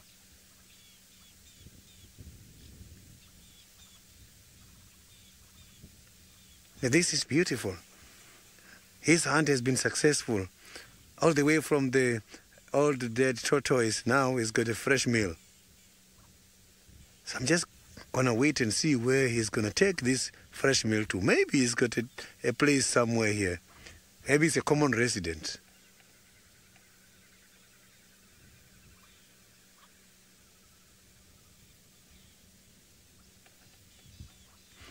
So we can see that these kind of animals, the jackals, they target the small animals. So if you look at their droppings, you will see the droppings for the jackals is consisted of quite a lot of hairs because they eat these animals and their digestive system don't digest those hairs. You will see the hairs still the same. Look at that. Let's see where he's going to take this carcass to. This is my first live kill here in Djuma.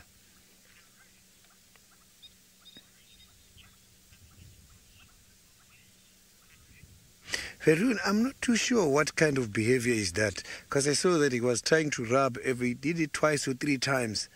There's something very rare. Maybe he's trying to confuse the other mongoose that is the mongoose as well. He's trying to smell like the mongoose.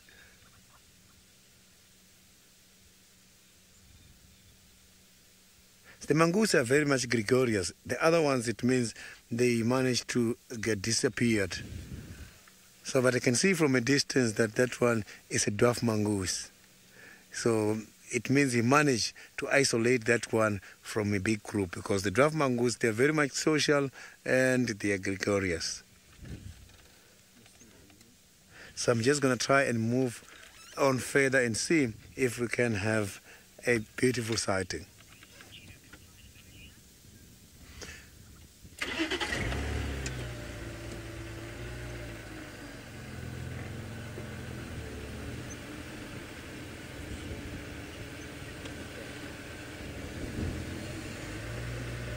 So you can see that now the jackal is not disturbed at all.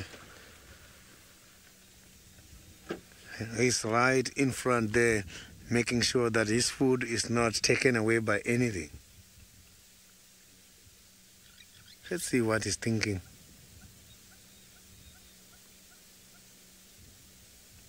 He's now moving away from that food.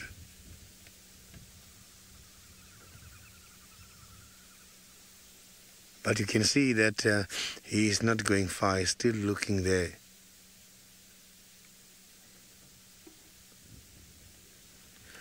Let's see what he's trying to do.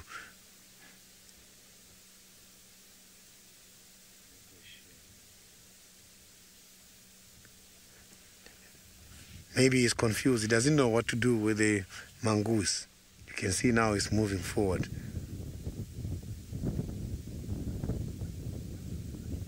Maybe he's still tired a little bit from killing that animal, so now he's just going to be here looking after this. Or else, maybe some other family members who are also in search of food in the area.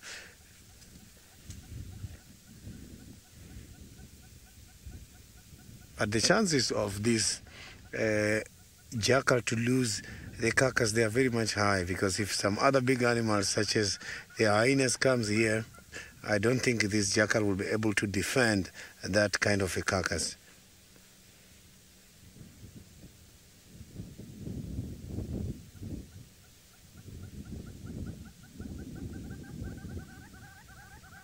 You can see now that this jackal wants to sleep.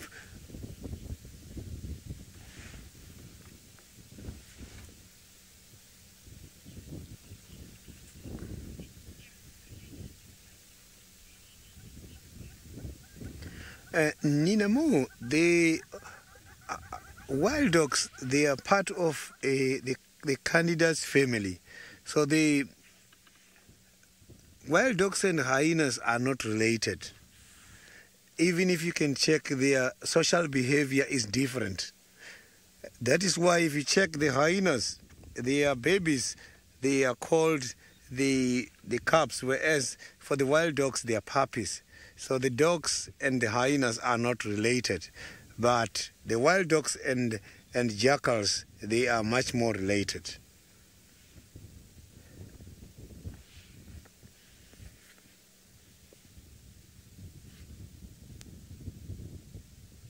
You can see now he's lying down flat. Maybe this jackal has been around here looking for food for quite a long time.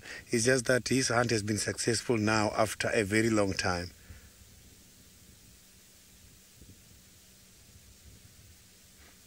This is confusing, considering the fact that this animal was trying to feed from the old carcass of the tortoise, and now it's got something fresh, it's not eating it.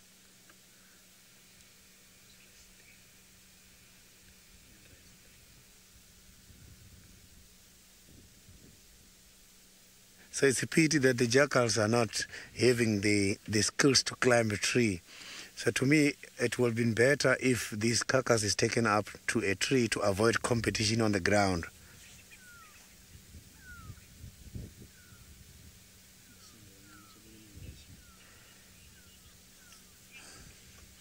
So now let's go to the Masai Mara. David is having some hyenas at the moment. I'm not hoping for the hyenas to come here. Very well done, Sydney. I'm not going to be very loud because we don't have jackals here, but we got some small little teeny cubbies of the hyenas. I'm not sure whether I'm going even to sneeze or cough. I'll remain, or my voice will remain as soft as possible. We finally got to the Wafo's den, or the North Clan main den, and that is one of the cubs, and I am not sure who she belongs to. Remember earlier I was telling you, it's this time around about 6 o'clock East African time they tend to come out and have a happy hour or a social hour or social time playing either with the mothers or with the other cubs. In here I'm convinced there's another cub. Maybe it's just a matter of time before she comes out. And I think earlier we had teddy bear, and maybe, I'm not very sure, the other female there could be Soup. And I think there's another female coming in here and trying to come and join. She looks a little small compared to the other two by the den, and she'll maybe pose at a distance before she gets close, and this is depending maybe on the hierarchy or the respect that goes on. Look at that one female there.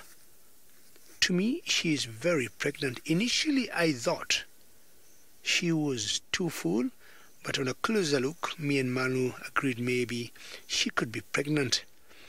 I'm trying to get hold of the expert, Jamie, and help me understand. Is she pregnant? Is she too full? She goes way down. And we're getting a bit of spitting from where we are. What a good yawn. And I think she's a female. And comparing the two, she's much higher ranking than the one greeting her. And yeah, Lou also says in the final control, she is very fat. So if she is very fat, I do not know how many pounds of flesh she got in her tummy. But chances are also she could be pregnant. Now, where is this one cub that was playing here before with the mother? See, that one is full of mud, because during the day when it's hot, they'll always be out trying to cool themselves up in some mud. And that's a cat there. And see how she blends in, looking all dark. And that is not mud on her. That is before they are 3 months, they are always in one black dark color. Please remember to send your questions through or any comments. You can tweet to us on #SafariLive. And water sighting as we're getting a bit of spitting, a bit of drops coming down. It has been rather hot here, and I'm not surprised we could be going now to the season of the short rains. So wherever this one particular one was, must have been a very dark place. Is that a wound there? That one looks to have a wound on the skin of the neck.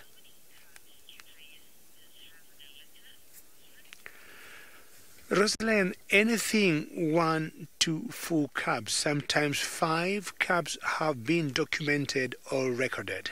We think Wafos initially, Jamie Patterson had seen Wafos with 1 cub, then 2.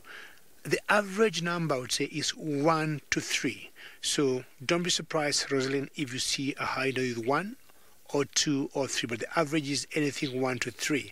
I'm still wanting to be 100% sure. Does Wafos have 1 cub or 2? And Soup is a granddaughter of Warforce, and we think also she has another cub.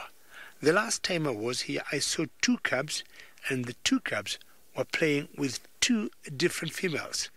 Not to say 2 different mothers, but I lost a bit of track there to know whether were they 2 cubs. I might be a bit soft now as she is trying to come out from the den.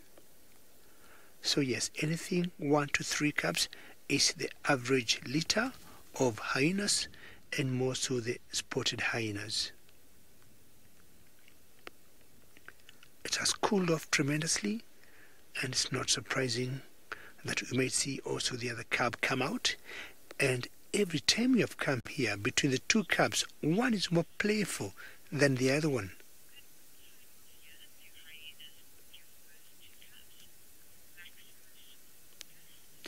Maximus August hyenas do not have a marked breeding season, and they could have cubs all around the year.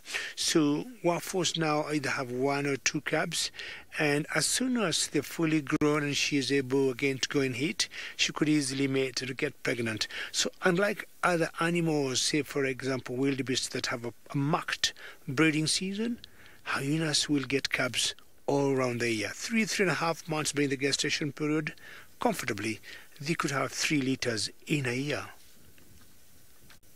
Sometimes 4, again depending on the female, strength, age, and a few other factors that would play in. So that's one of the cubs there, and she's having her best. And we've been debating with Manu, seeing 2 cubs here. One of them is more playful than the other, and we have wondered, could that be the male or the female? And we agreed, because that one is more playful, it could be the male. Well, not sure for a fact. At that age, it's practically impossible to tell. Woohoo! Hyenas will cackle, and I'm sure you know this. Oops, there's a bit of disagreement there, and a bit of a submission from this particular one. And look at how creepy their greetings are. That's how hyenas say hello to each other. So one of their calls, hyenas will do with just cackling. And also that's why sometimes we call them the laughing hyenas. Huge yawn, big teeth on that one. Come on, where are those cubs? We want you out. And maybe this time both of you, not just one.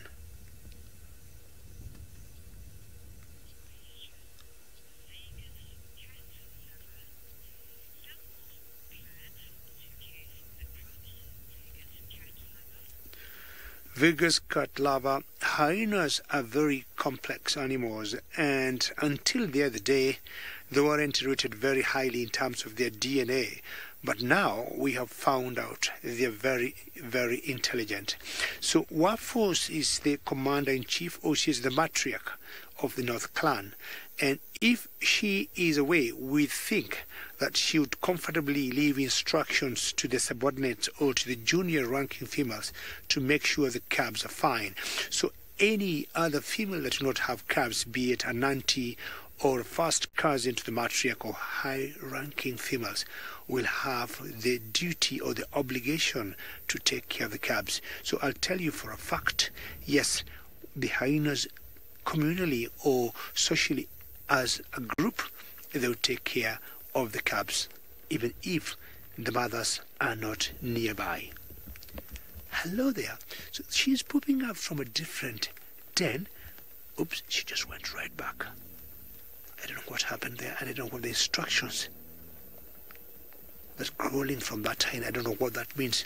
She was trying to come out, and as soon as she did, she saw this one, she went right back. So that one is on a different barrow, and this is a separate barrow.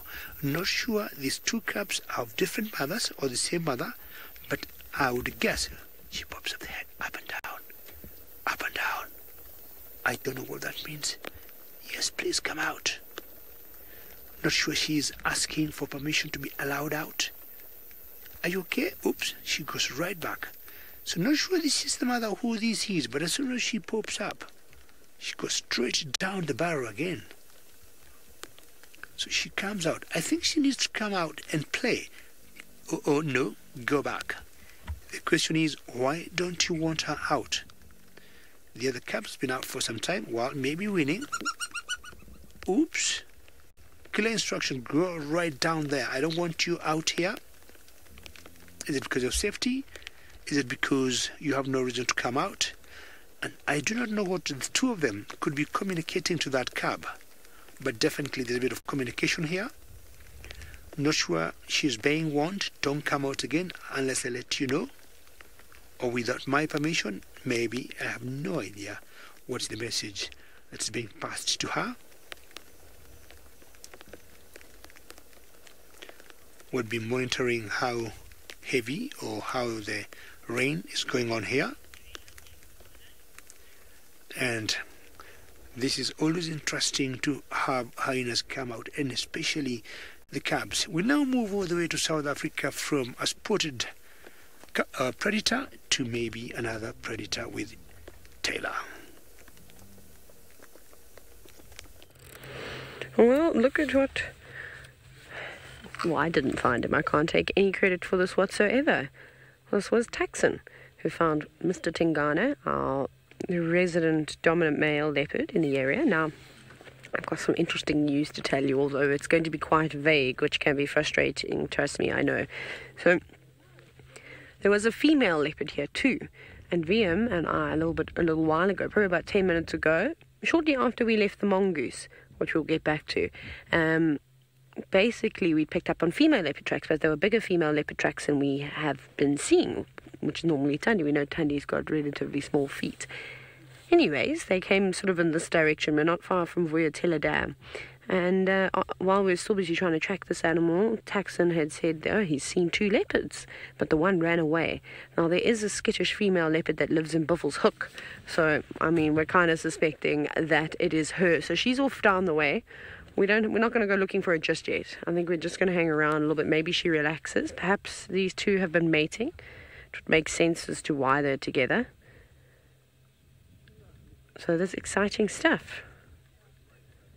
Although it might be sad though, because if it is the female that is in Buffels Hook that's quite skittish, I don't think we've ever seen live, she had little cubs. And that obviously means that those little cubs didn't make it. Or maybe it's another leopard. It could be another leopard.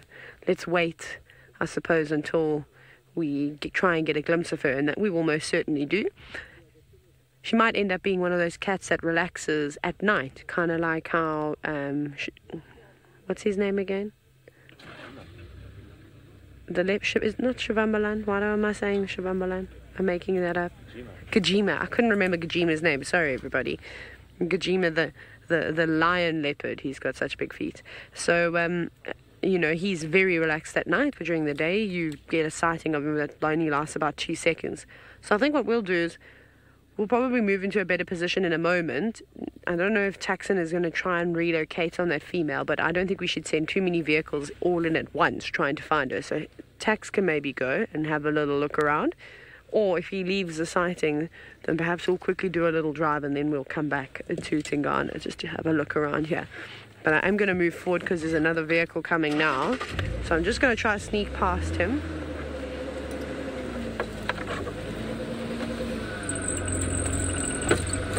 Sorry, but I'm supposed to run. Or maybe Tingana's just actually going to lead us straight towards her. So let's see if I can get a view. I didn't bring my binoculars with me today, so I'm now using my camera like my binoculars. Monocular? He's looking in that direction. That's where she apparently ran. So we'll try and follow Tingana and see if she's somewhere around there. We can't see anybody looking back at us. But he'll do a much better job at finding her. He'll be able to smell her. He's listening at the moment. You see that?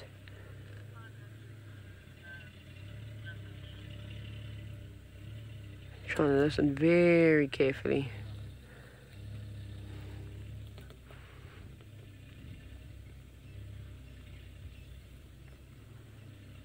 I don't know what he's doing right now. Interesting. Normally when the females come into estrus, they're the ones that are very flirtatious, sorry. But maybe this new young girl has given Tingana a lease of life. He does look a bit confused, hey Louise? See, I'm wondering if there isn't anything back there, just hidden away.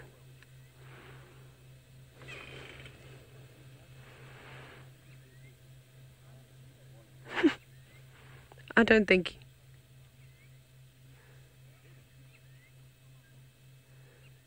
Do we sort of saw something?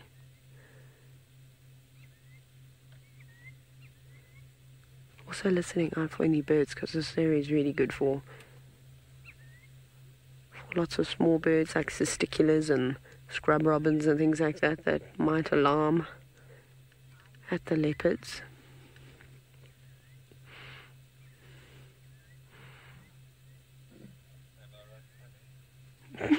Did he just... He's making some interesting noises, Tingana. I don't quite know what he was doing.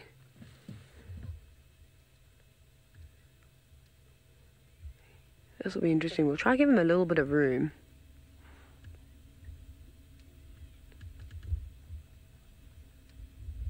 Also just listening to see if I can hear anything in the distance.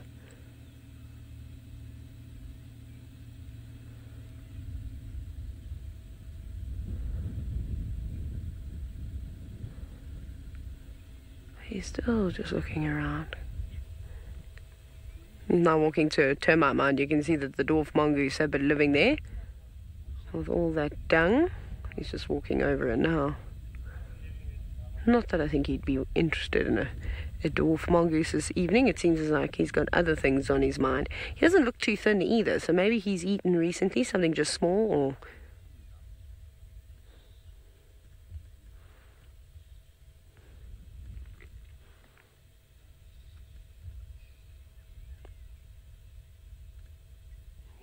listening very carefully.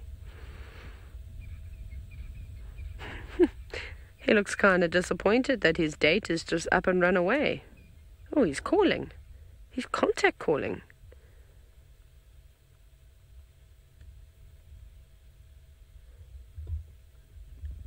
I've never ever seen a male leopard do this, a fully grown male contact call for another leopard. Again, this might be fairly common. I've just personally never seen it before, heard it.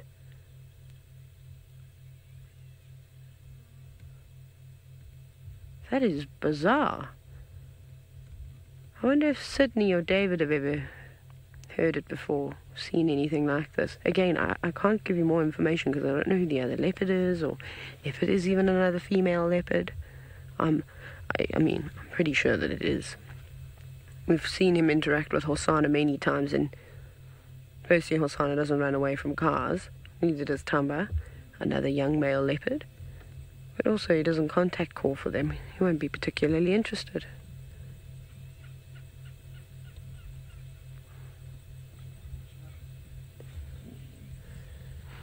Oh, so Sydney has also never heard of another male, or of a male leopard contact calling like that.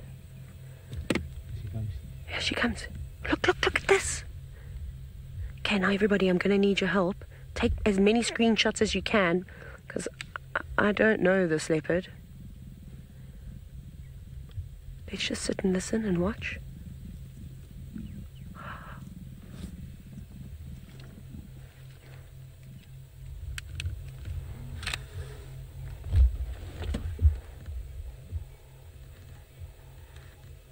This is incredible.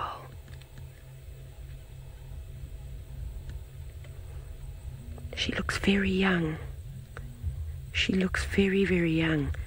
So I think the most important thing now is that we don't move the cars around at all. And the reason we don't do that is because she's obviously quite nervous of the vehicles. It took her a little while, kind of like how if a mother were to call a cub, they don't come out straight away. They take a bit of time. But she came out, she trusted him. And this is a fantastic way also to habituate an inexperienced leopard.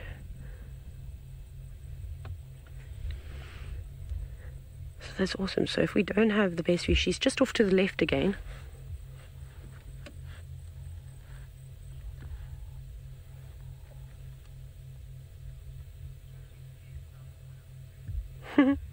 Gary, you've said, what a flirt. Yes, she seems to be, hey? That's all right. Nothing wrong with that. That's the way of the leopards. There's a bit of growling. See, she's presenting herself. We're kind of wanting him to move away, maybe to some denser vegetation where she feels a little bit more confident.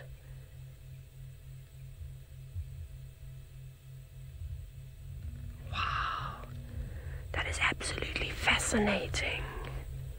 I've never seen...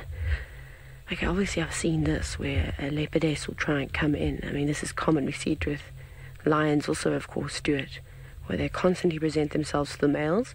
But typically you see it more with leopards. But I've never heard a male leopard in my life, a fully grown leopard, mature, 12 years old, in his 13th year, if I'm not mistaken, contact call. Wow, she must be a special girl, Vivian. She must be a very special girl. Sorry, putting my camera up here. I had it on my lap, but I must keep it hidden.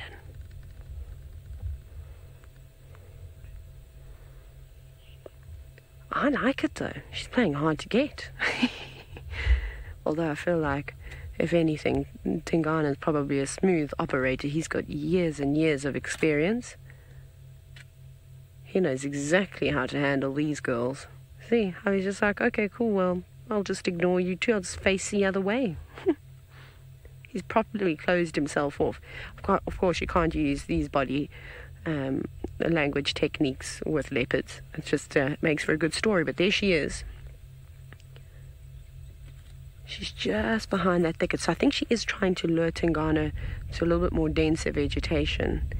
Whether she's doing it because she actually wants to mate with him, or whether she's literally, you know, just trying to use her superpowers to move away from all the cars because she isn't comfortable around the vehicles.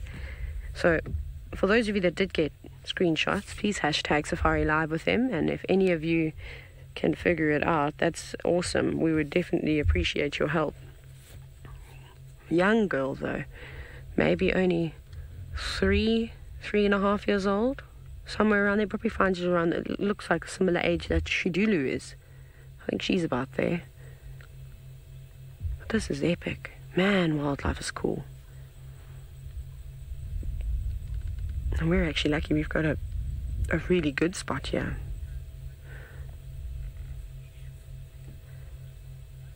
Oh.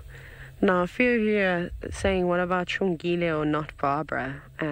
So if you don't know who Not Barbara is, Not Barbara was Shadow's last offspring, but they mysteriously disappeared. And Shongile didn't quite mysteriously disappear. There was a big fight with her older sister, Tandi, and we just stopped seeing her after that big battle. Tristan was the last one to see Shongile. I don't know if it's them. I feel like someone would have seen those leopards, and both of them were not. Shongile was not a shy cat. We used to approach her on foot. I don't think it's her, just completely different behavior. If I'm wrong, I'll happily be wrong, but I don't think it is. And then, of course, Not Barbara. My goodness, I only saw her maybe 2 or 3 times, and they've also been gone for a very, very, very long time. So it's tough, but there should be plenty photos of Not Barbara and also Shongile. Okay. Thank you very much, James. You said you're not 100% sure. You need to get a better look.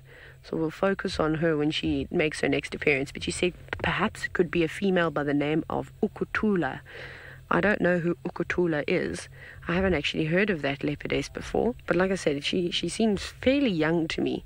She's not a small girl though. She's not got that very slender build that Tandi and Karula seem to have. She's built more like Shidulu. She's more stocky.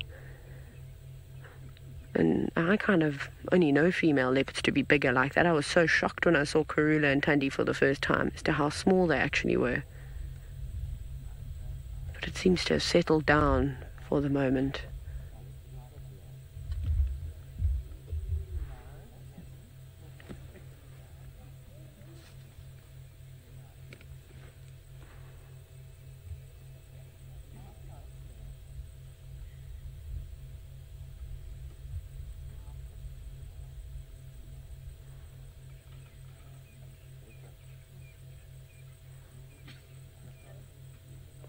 All the birds in the background.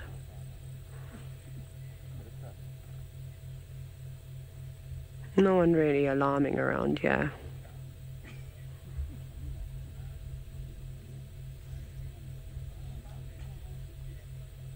There's some oxpeckers alarming just in the distance. But they also could be getting to roost now.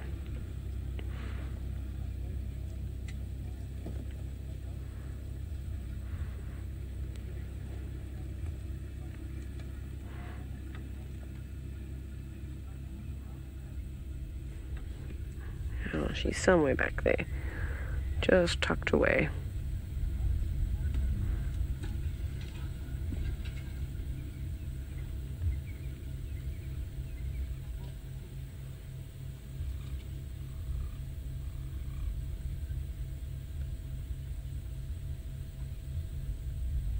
Very quiet. It's actually really nice.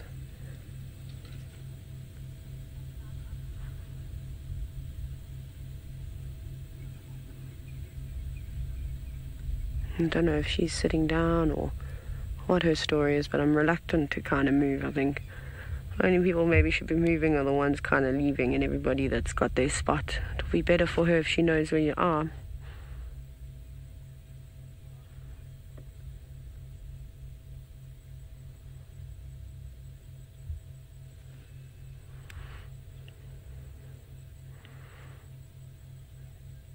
Cool, well, we'll sit here for a little bit longer. There is quite a long lineup for this leopard sighting, but we'll see what we can do. If we go to Sydney, who's, I think, at Twin Dams now.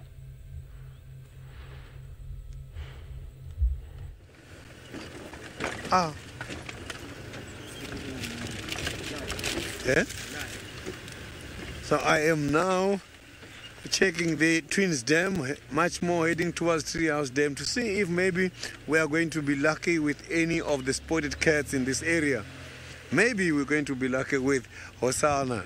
I can see that Tingana has been successful. He's got a mate on the other side with Taylor.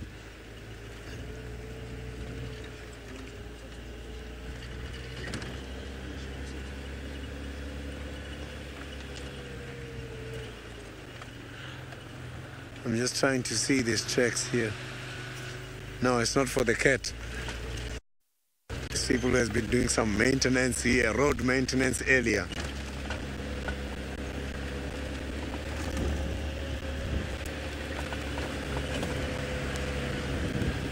So I think I've lost the comms again from the FC.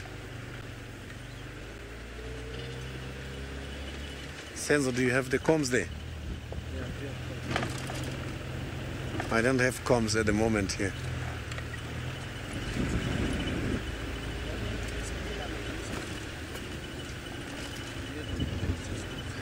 No.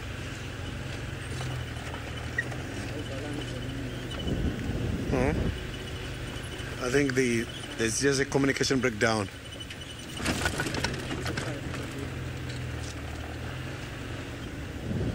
Yeah, I can see now the impalas are here. I just want to try and check these tracks here. No tracks for the cats, only the impala tracks here. This is quite a big head as well.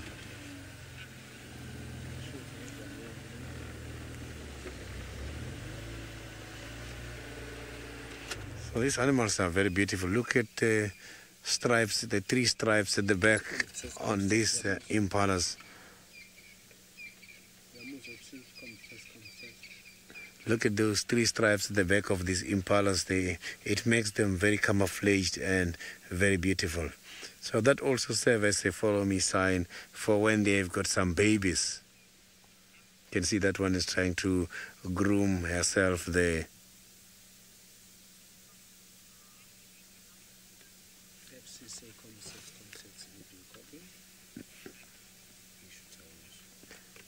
I can't, I'm not hearing anything at the moment. I'm not too sure if there are questions and comments coming to me, as I am challenged a little bit with a communication breakdown here. My apologies for that. So, look at that. This is beautiful. This is a beautiful sunset. The reflection of the sky is nice and pink. So I'm just going to pull further now and see if we can find anything interesting.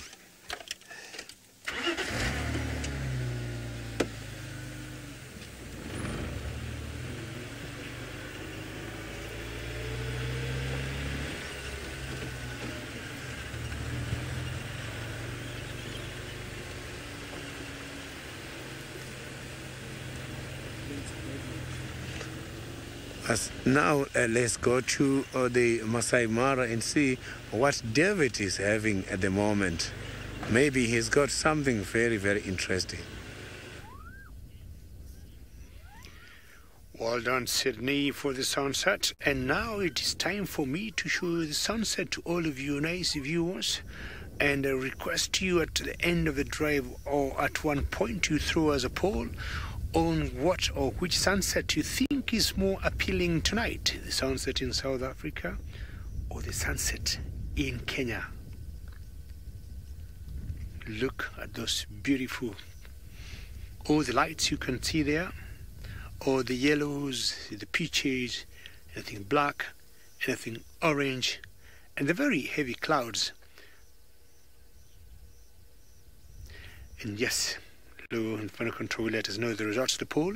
Earlier we had some spitting and some showers. We had to bring the flaps down, and that's because of those dark clouds you see there.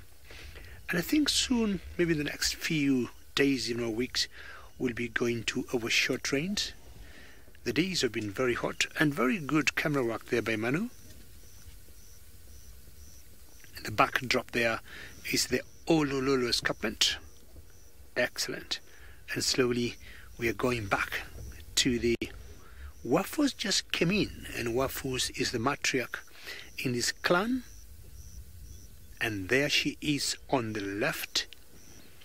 She's the one on with the collar on her neck, because she commands this clan. We think is anything about 70 strong hyenas. And I think she has either 2 cubs or 1, more 2 than 1. She's been away. She just came in like 3 minutes ago. I don't know where she was, and I would guess definitely foraging. And there was a question earlier for one of our viewers whether hyenas collectively take care of the cubs, as one of the cubs is trying to come out there. I might be a bit soft now. We have magnificent light and very good temperatures. And I'm very happy, just like all of you, that you're equally impressed and excited to see Wafos. And as they said earlier, my guess she must have been foraging and feeding somewhere. She's, as you saw, she looks pretty clean. I like this particular one here, that the hind quarters are full of mud. I haven't seen Wafos at one time full of mud, meaning that she would leave the den and go and cool herself someplace.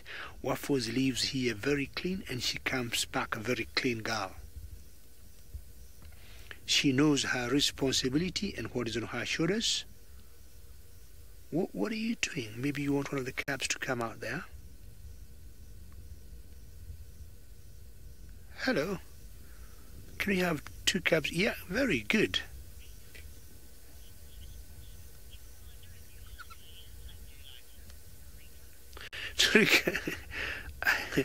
I mean, I like your comment. Not sure what to say about it.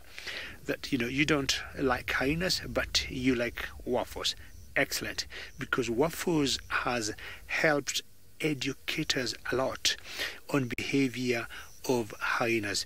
Hyenas have been misunderstood by very many people, but again, as I said earlier, we have found out they're very complex animals and very intelligent. And Norika, If you're still there, that's your friend Waffles. Hello. See how clean she is. We were watching earlier one that had the hind back or the hind quarters covered with mud, but see how neat Waffles is. And I really doubt she'll have the time to go and put herself in a wallow or in a pot of mud to dirtify herself or to cool off, knowing that she got a cub or cubs in here, and she's the leader of a very big clan of hyenas. Hello, Waffles. Not that she'll not cool off, because that's very typical when to get pretty warm. Hyenas have been known to be in burrows, and what they do, they cool themselves, from the back, because what happens is they want to leave the head still, out, and keeping an eye of them getting invaded by would-be, lions or anybody else. So they always cool off their hindquarters. Hello there. For those who have never joined us before, we're in the Mara Triangle in Kenya, and we have one of the largest clan of hyenas in this area that we call the North Clan.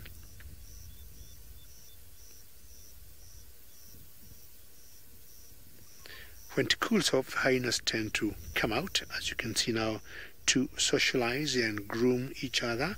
And also it's one of the best times for the cubs to come out.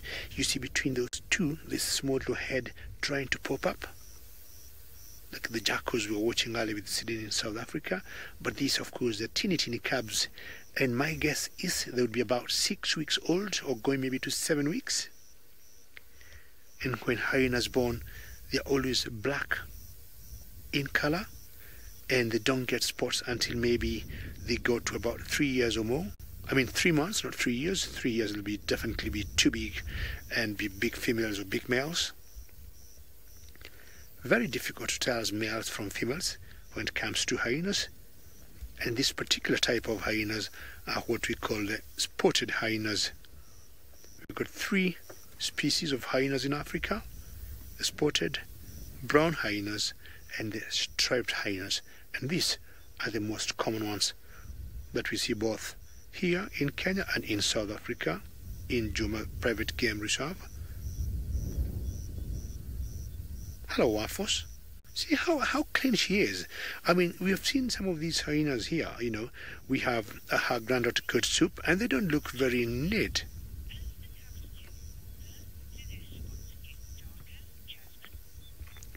Jasmine, always a pleasure to hear your name. And as the cubs get older, their spots get more conspicuous. And as I said earlier, is anything from 2.5 to 3.5 months that the spots start to coming out clearly, or to be more conspicuous. That was a big yawn there. But anything below 3 months, they still remain very dark, and you might very easily miss the spots. If you see that one, that tells you that's a youngster, but definitely over 3 months. There's a cub trying to push her way out there. So Jasmine, that one, my guess is about 6 weeks, a month and a half. But as they get older, the spots will start coming out. Or she's trying to run, trying to move maybe from one den to the other, or from one barrow, to the other barrow. So from where we are, we got 2 barrows, and that's Waffles herself. And I would not be able to know which one is her cub at the moment and which one belongs to her granddaughter Soup.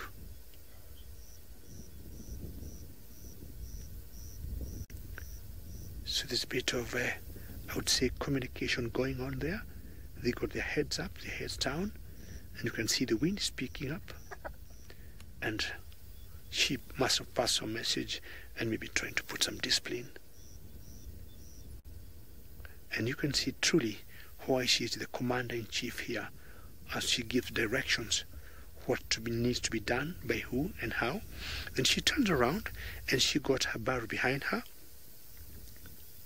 So in there behind those 2, I would guess there's another cub there somewhere. And this is always the right time for them to come out and just socialize, and like typical of all carnivores, chase each other, grab anything they would be able to grab and eat it, making it small. But Waffles seems to be concentrating on something, and there she goes backwards into her burrow, and then either the granddaughter or the related hyenas will still out here.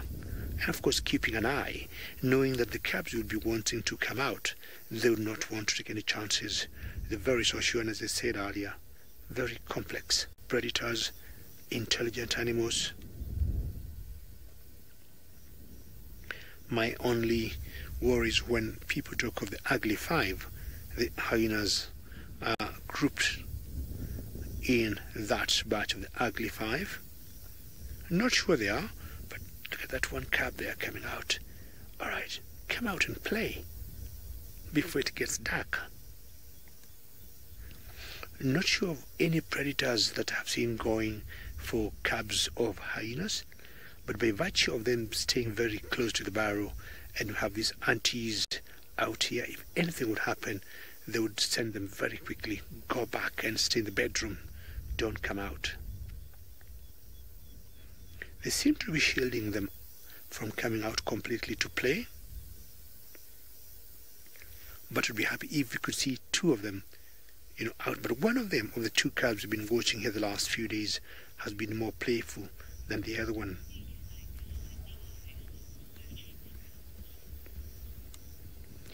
Always exciting and great sunset as it's getting a little bit dark here.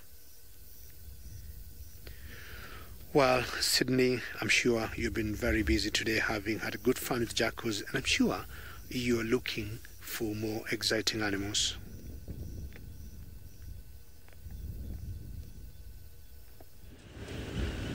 I have just left the kill from the jackals as the jackal decided to go away and left the kill unattended. But I could see that he was going to come back there and have his meal.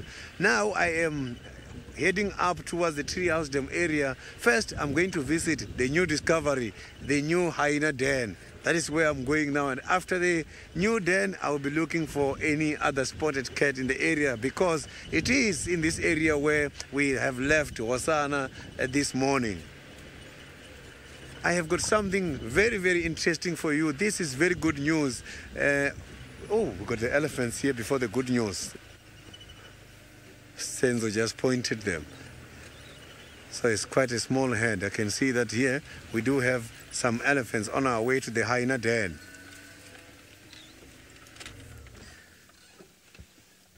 So look at that.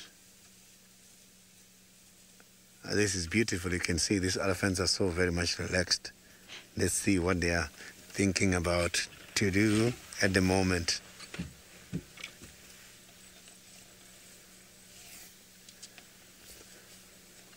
The good news is that our expedition is now open as from Sunday. The safari expedition is now open as from Sunday, and you can get a lot of information from the Facebook as well as on our website.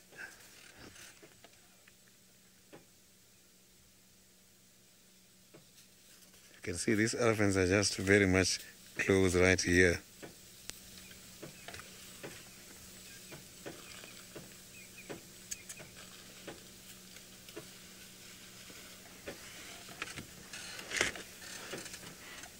Can see that this is not a small head. I can see that some of these elephants, they are at the back. So these are the ones that are now walking in front. So this is quite a very big head.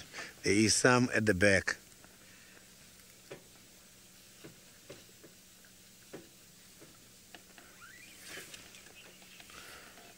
So now let's go to Taylor, who's got the hyena, while I'm going to investigate the hyena den.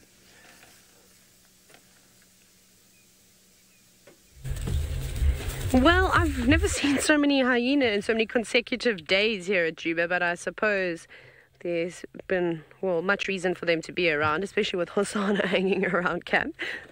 So I don't know who that hyena is. Is it Ribbon maybe that's just disappeared behind the car? And who knows? Probably they're going to have a pool party again at the Boyatela Dam. Perhaps, but I don't know. One hyena is going in the opposite direction. So we have had to leave that leopard sighting because As you can imagine, there are lots and lots of people here on holiday. I think most of them at their holiday homes in Buffelshoek, and so they're all wanting to get into that sighting. I still can't get over though how Tingana did. Oh, buffalo! I still can't get over how Tingana did that contact call. It was rap, like a rap, rap, rap, which is pretty cool sound to make for a male leopard. Okay, I don't know how big this herd of buffalo is. I see a couple at the moment. Most of them... Oh no, there's a cow. Hello, animals. Oh, don't be nervous. It's just us. But they're blocking my pathway. We'll have to choose a different route home. Although not that we're on our way home just yet. We've still got a little while to go before the safari is finished. I do like the contrast that the buffalo cast up against the yellow grass. It makes for a very pretty photo at this time of the year.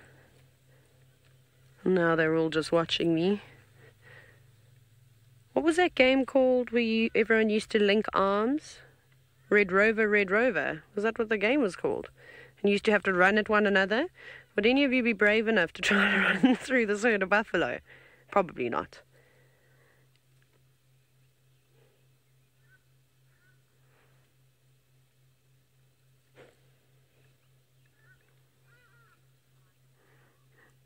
Can hear them all. You can hear these buffalo just moving around. There's still quite a few of them actually down. Oh, there's another hyena. Can you see it, Viam?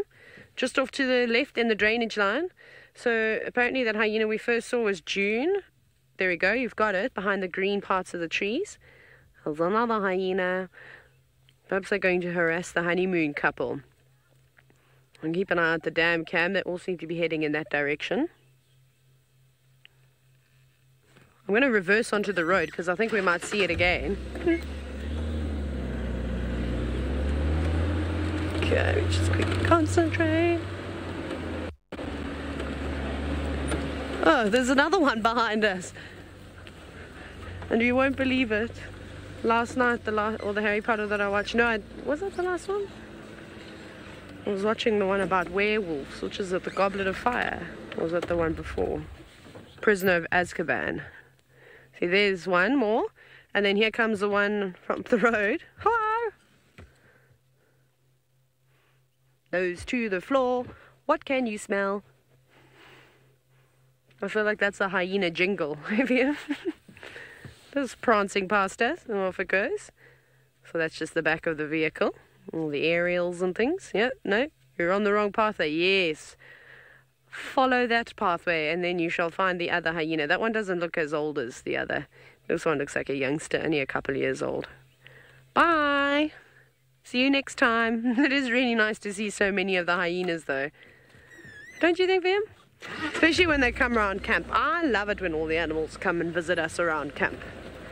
It makes you feel like you're properly in the wild. And we are, but I think because it's South Africa and like the shops and things can be fairly close by, it doesn't feel like you're in remote Africa, like in comparison to when you're in Kenya, for example.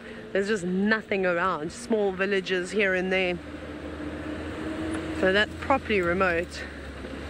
Okay, so at least we solved a mystery as to which female leopard left the leopard tracks down over there. We know it was that leopardess. Oh, by the way, so her spot pattern is 3 on the right side of her face, and then on the left hand side of her face it's 3 lower down, and then on the second dot there's 1 above, so she's got 4 spots on the left hand side of her face. So 3 on the right and 4 on the left, with the dot above, another spot above the second spot on the whisker pattern.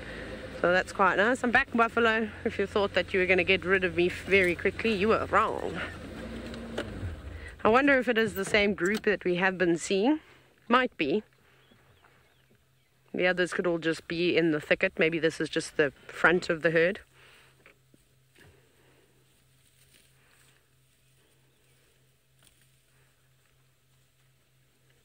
This one is really close to us. You're really in good condition. Look at that big belly. And this is a buffalo bull, obviously. And he's quite hairy. He's actually very hairy, in fact. I don't think you realize how much hair buffalo have on them. Wonderful. So Sydney has kept to his word and he's ventured towards the potential new hyena den site. Well, an old one that's being used again. Let's go see if there's anything there.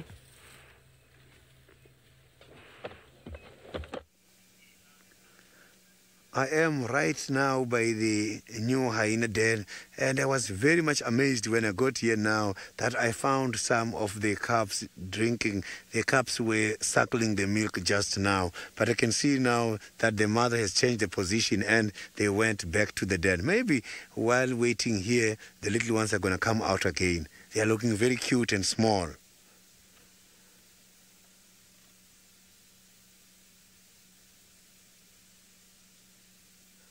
So you can see that this animal has got a very big body size. When he's lying there, nothing can... Look there. You can see by the side, there's a head coming out.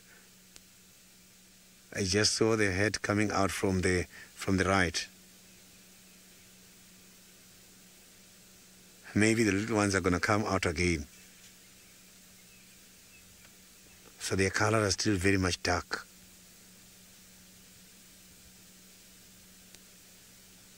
This morning I didn't notice that there's some babies here. These babies are looking very much small.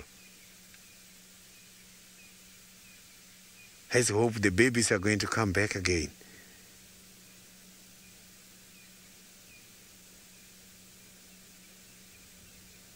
So you can see that this kind of animals, they do rely a lot on the sense of smell. You can see that he's trying to sniff from the air. And that is how they manage to find others, and also when looking for food. Maybe he can be able to sniff if the other family members are coming back with something for the little ones to eat. This is exciting. This is amazing.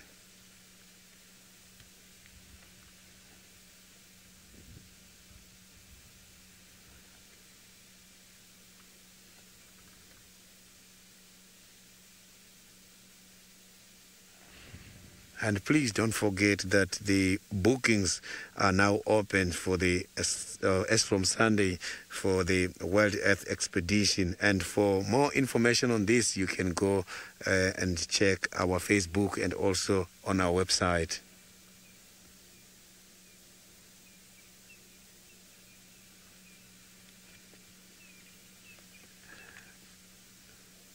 That leaning position is lovely. Look at that. You can see him stretching the legs forward and the head lifted there. You can see those tails there, those nails. Look at those nails right by the toes. So those are the kind of markings that we normally see when doing trekking on the ground, which makes it more easy for us to distinguish between hyenas and the other species. Then also got a notch there on the side of the ear.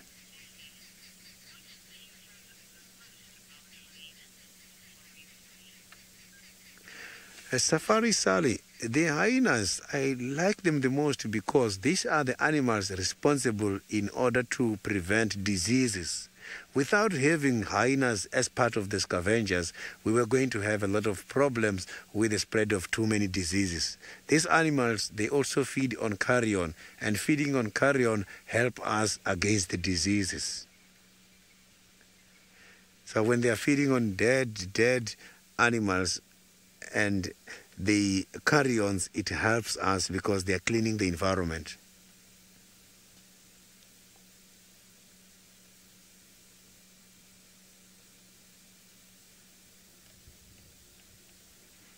I hope the little ones are going to come out again. Can't wait to see them.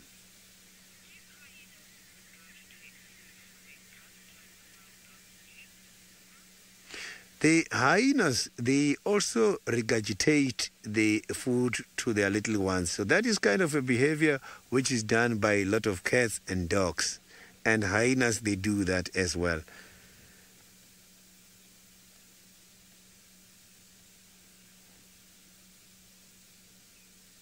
So you can see this, some of the francolins are passing by the den and not worried about the hyena, and the hyena not worried about these francolins.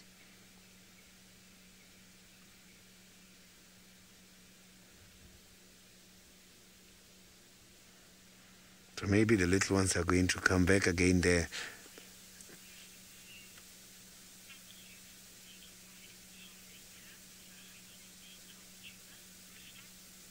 Crystal, thank you very, very much for such a lovely comment. This den is fascinating, and I can't wait to see the little ones coming out again, because I saw that the little ones are not even sure how many they are, but they are right at the back of the mother.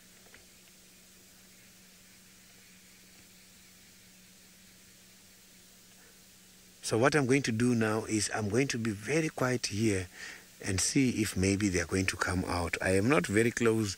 I am on a very long distance, but I want to see if the little ones are going to come out again.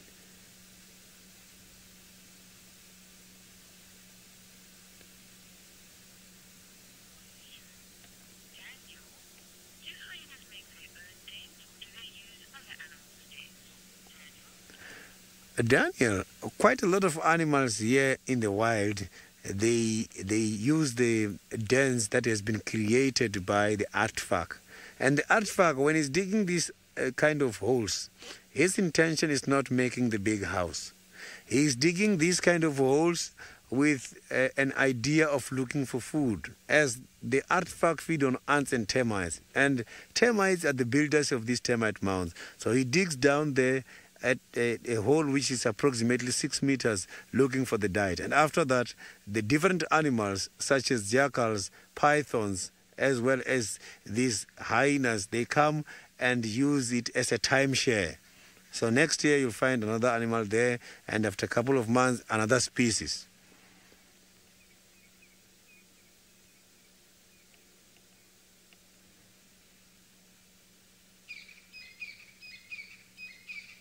He's very much relaxed at the moment.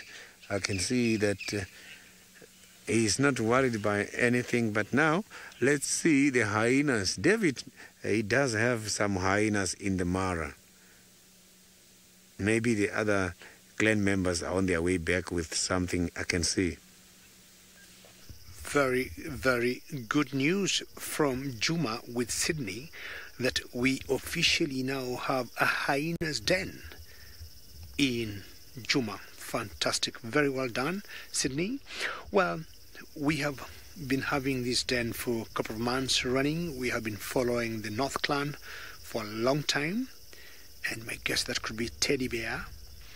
We just saw 3 cubs a few minutes ago, so 2 very close to our force right there, and there's another one on the left, and that one maybe is convincing me now than before that Waffles got 2 cubs and maybe 1 for Teddy Bear.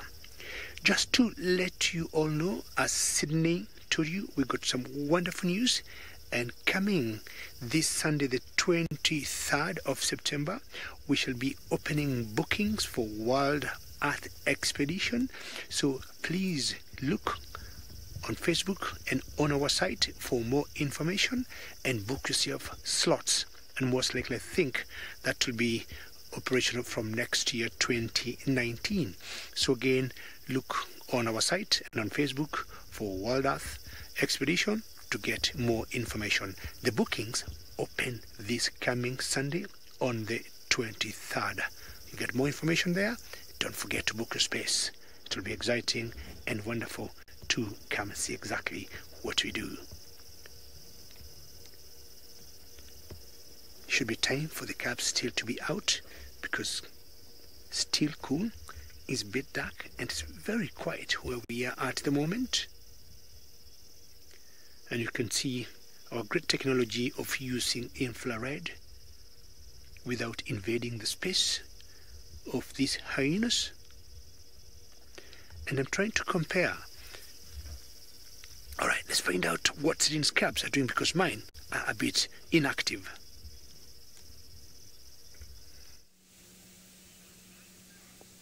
You can see now that the little ones are out circling. I can see just one of them there is now having something to drink there at the moment. I'm not really sure if it's the only one or there is more babies in there. You can see that the mother is looking if others are coming.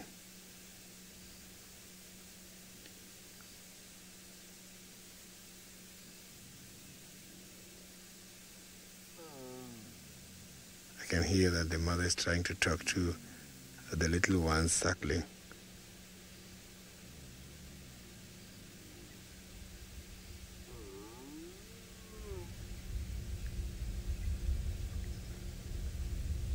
Let's see. You can see that the mother is trying to avoid the little one from suckling. Maybe the mother is hungry, because when they're hungry they cannot produce a lot of milk. That was amazing. You can see the little one is coming out again on the side. Look at that.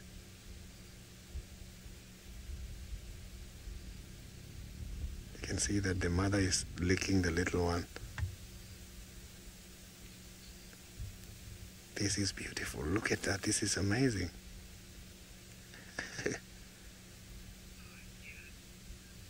Look at that.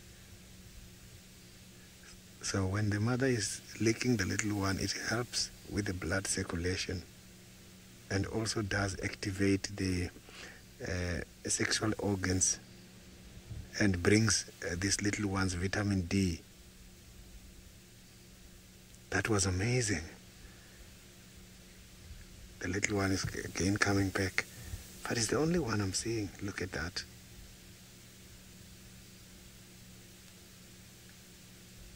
This is beautiful.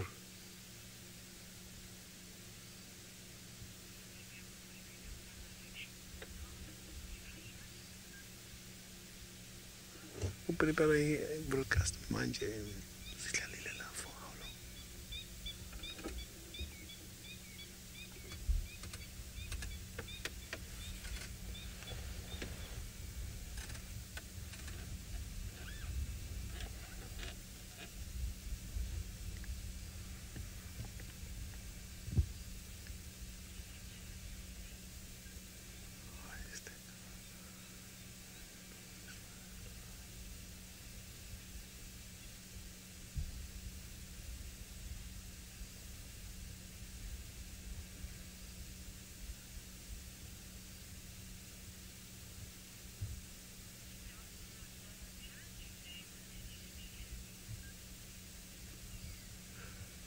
You can see now that the baby is suckling from the side.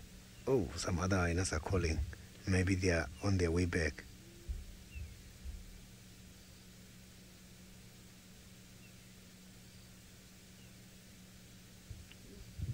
This is cute. Look at that. You can see the little ones wants to play, so now we are on infrared. Look at that. This is amazing.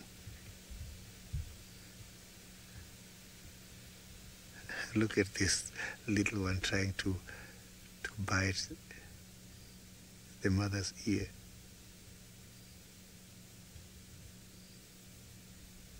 This is lovely. I haven't seen something like this before.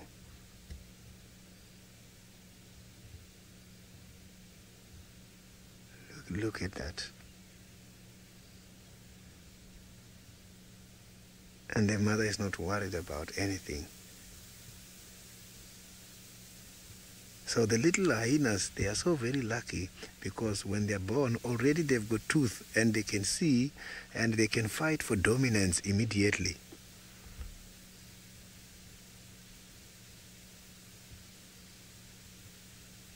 So you can see how that little one is playing, that this little one is got some instinct.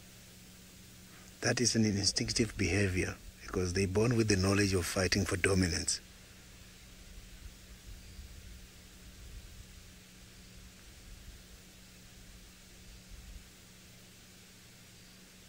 Look at that. The little one is playing. This is fantastic.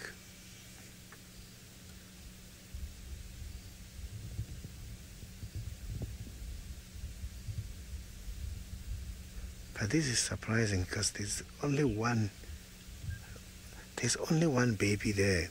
So I'm not too sure if it's the only one or there's some other babies deep in there. This is spectacular.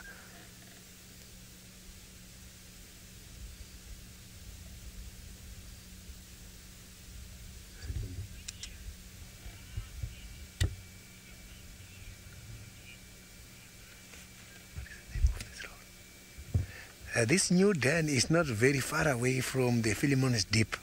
So it's just next to the Philemon's Deep. That is where this den is. It's just by a very big termite mound. And next to this termite mound, there is another big termite mound. So they can be able to confuse there.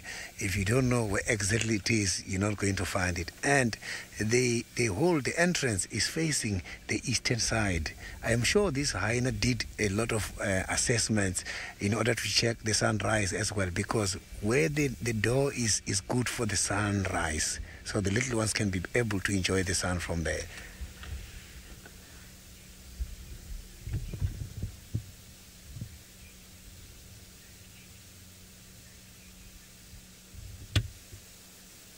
So you can see that now the little one is suckling there.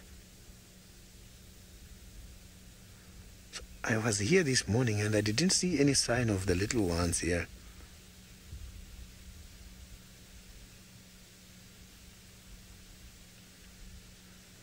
I can hear the elephants breaking as well here by the surrounding.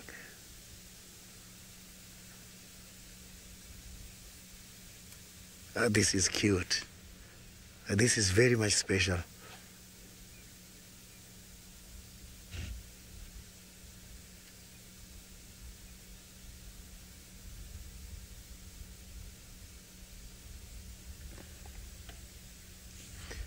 So these animals got to travel long distances in search of food. It's good that when they've got some little ones, they can hide them in the dens.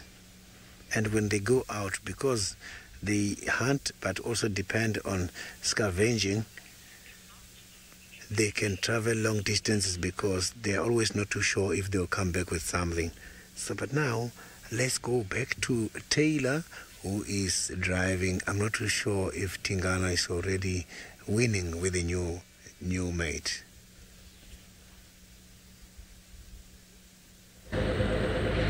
No, I left there a while ago, but that's okay. It sounds like you've had an exciting afternoon with the little cubs. I think you've probably won the safari with that. Well done, Sydney. No, sorry, I was checking. I thought that was a leopard, but it was not. It was a Logosaurus. So we've been sitting at Treehouse Dam, just listening, looking, all these kinds of wonderful things, but we haven't really seen or heard much at all. So we're taking a slow drive around back to Cap. I haven't decided what way we'll go yet. Maybe we will go on Zoe's Road. I haven't driven Zoe's Road for a while.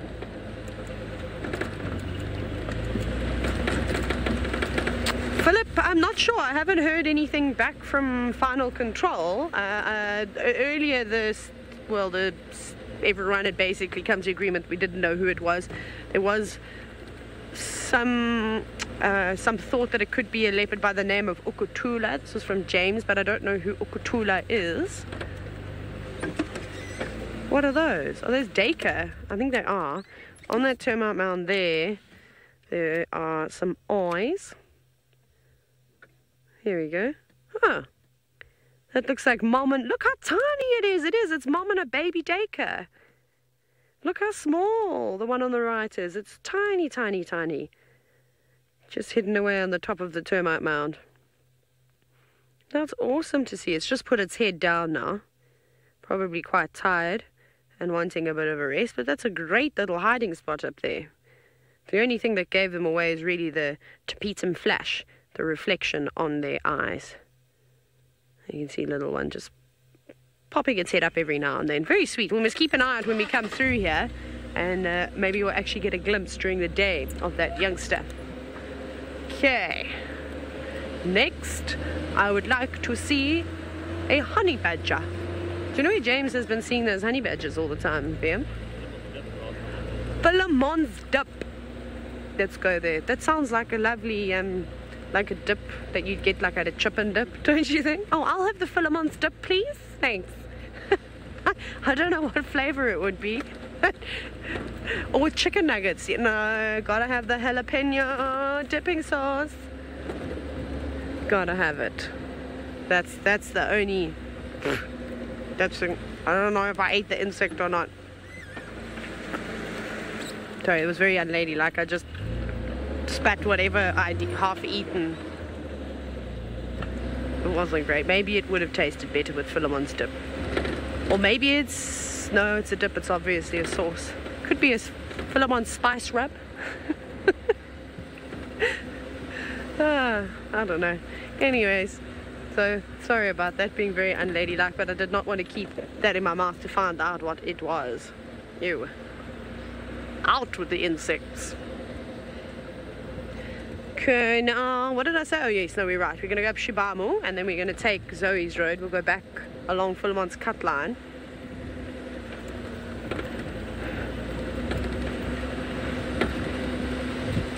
And I've also seen a honey badger up here, actually, on Philemon's cut line, Shibamu Savage's track junction. So we'll keep an eye out, and the grass is nice and short. Right, off you go back to the Mara with the marvelous David, and I'm sure he'll keep you at the edge of your seats.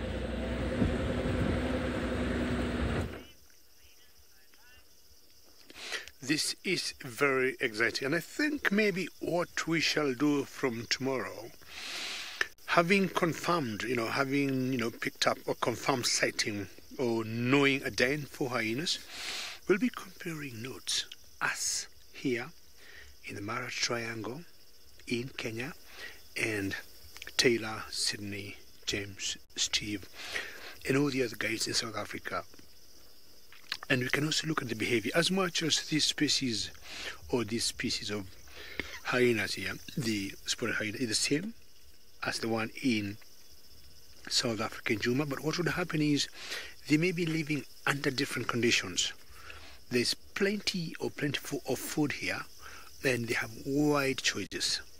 For example, now during the migration, they have been spoiled by the wildebeest that are around here, when they move zebras, toppies. A few days ago, I found Waf was feeding on a baby toppie. Look at that young one there, see how she's running? I might be a bit soft just to make sure I'm not too loud so that they can just keep playing. So at the moment we got about 4 females here. Look at the eyes of that small one popping up again. She wants to come out.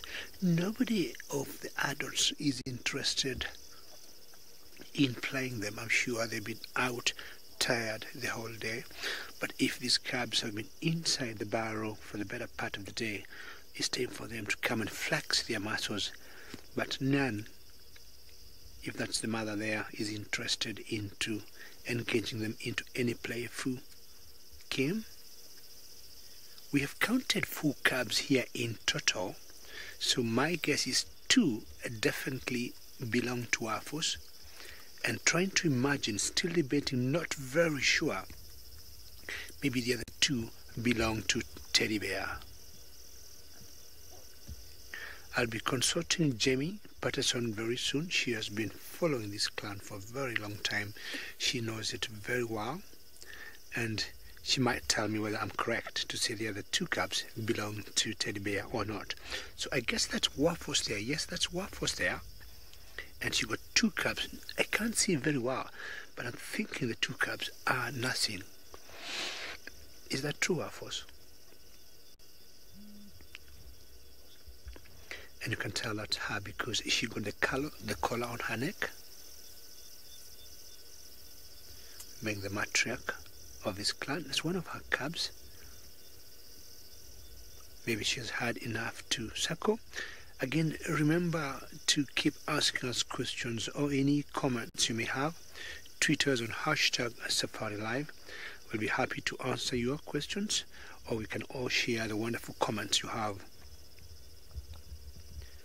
Easy as the day comes to the end for the hyenas or the darkness, but again, the spotted hyenas could be active both at night and during the day. Maybe they may want to warm up the cubs and then they will leave to go forage. And not once we have had hyenas, out at night, and I'm not going to make the call now.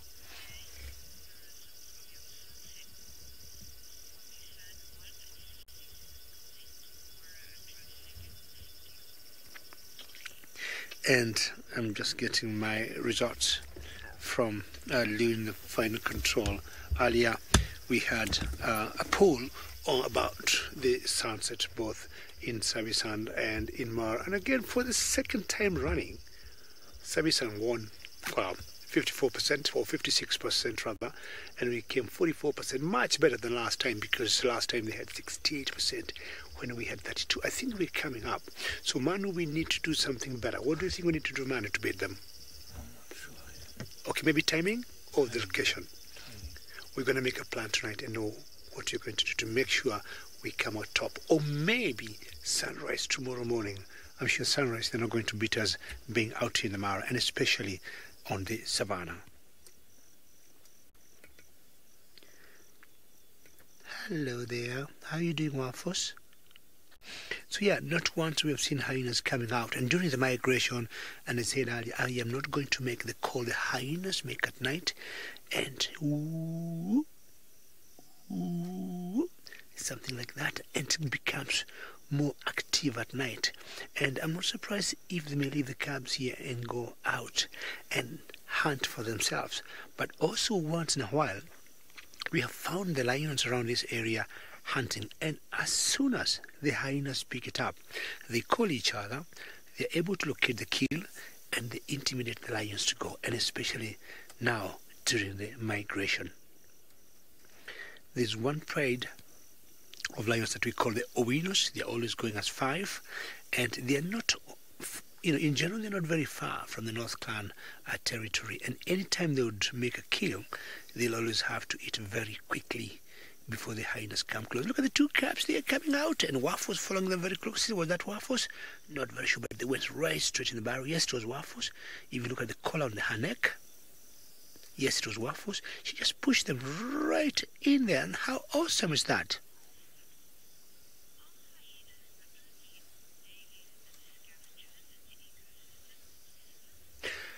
Philip, in this area we've got so many scavengers, but when you look at predators, I would say for the 4-legged ones, hyenas will be the main guys that will scavenge.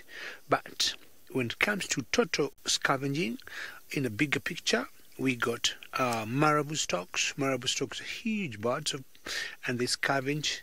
And also we got the vultures that also tend to scavenge. A few eagles, for example, the bachelor eagle, will also scavenge. But when you look at big mammals, or the 4-legged mammals, hyenas are the main scavengers on the ground. Then, not once, we'll see other animals scavenging together with hyenas, but also the jackals have been known to scavenge. And once in a while, we have bumped into warthogs, pigs, warthogs trying to nibble some flesh out of bones. But I wouldn't classify or exclusively call them scavengers, Philip.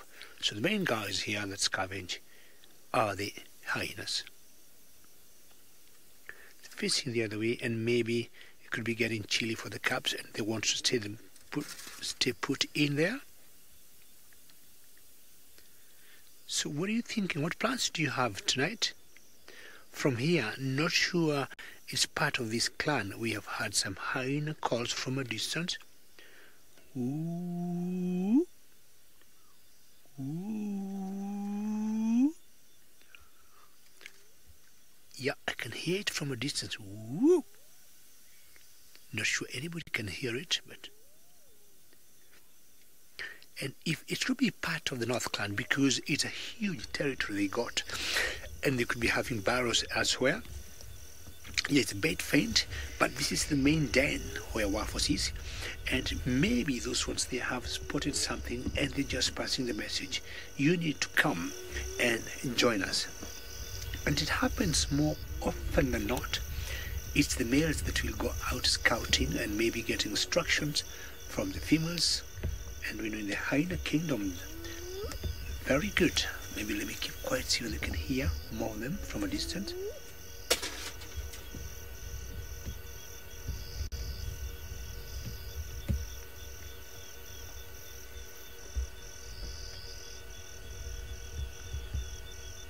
we have found out hyenas being more active, this particular clan here, at night than during the day. Lions will go make kills, especially now during the migration of the wildebeest or the zebras, and anything from 10 and above, 10 plus hyenas of this north clan here, you know, will just snatch the kill from whoever.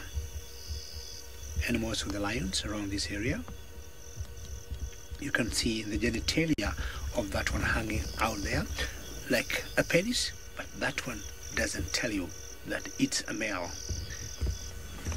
It's very difficult sometimes to tell males from females. Waffles, we know you for a fact. As the matriarch, you're a female. I would say you're doing a very good job to hold this clan, and your cubs seem to be growing very well. So looking at a particular direction, maybe they might have seen some elephants. Earlier there was a herd of elephants not far from where we are. Or try maybe to pick up with your ears any call, or from their noses, from sense of smell, any kill somewhere. I guess the hyenas smell better. I think one of their strongest senses is smell. You see cheetahs bringing down, you know, prey, and doesn't take long before the hyenas get there. When other scavengers like vultures will need to use sight when they do aerial hunting, hyenas tend to smell very well. I think the sense of smell is pretty strong. You can tell those are like the mammary glands from there. Well done, Manu. And that's one of the way you can tell a hyena female 100%. Ramona, not less than 5 months before the hyena cubs are able to eat meat comfortably. And thank you very much, Manu, for showing me. I haven't seen mammary glands for hyenas in a long time, but that's very good camera work there, Manu. And Ramona, anything from 5 months and above, hyena cubs can comfortably chew or can comfortably eat meat. So anything maybe going towards a year, if they're males, they may be shown the door by the females, but below 5 months they will have to stick in the den until the mothers are sure they can be able to eat meat, and shortly before they are weaned from suckling milk. Hyenas, Ramona, have been known to suckle their young ones for about a year, sometimes a year and a half, and that to me is a very long time for a carnivore to keep suckling their young ones. But hyenas, and more so the spotted hyenas, have been known to do that. So anything 5 months, and as soon as they're weaned, maybe 2 years and above, and they're males, they can be shown the door, and they can go maybe join another clan. Alright, let's find out what Sydney is telling us, and I'm sure he's super excited, having seen earlier or found a hyena den in Juma.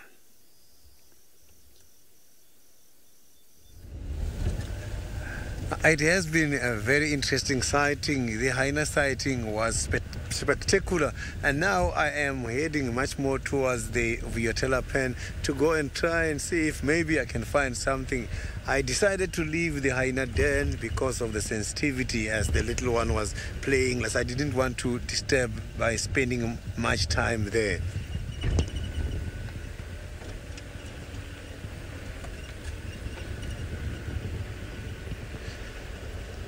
So I heard some of the other hyenas were calling from very far. Then I could hear that maybe now is the time to come back with something for those who are by the den for them to eat.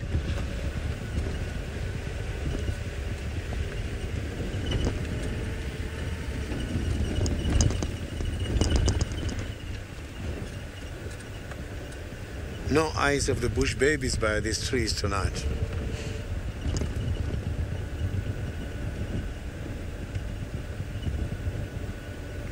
Tracy, the hyenas, they are territorial, but I haven't seen them challenging each other for the territorial reasons. But when it comes to the food competition is where you will see quite a lot of challenges. So the different clans, when they meet, I don't think they can be able to interact too much by fighting and biting.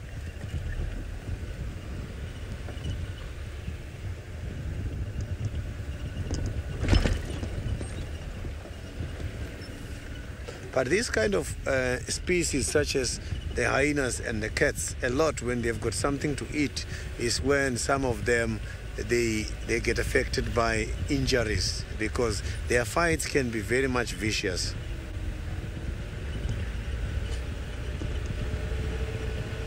Maybe the new clan is coming to the area where there is a group, there will be a challenge if the little ones are left unattended by the den. Chances of the clan to lose the little ones are very much high.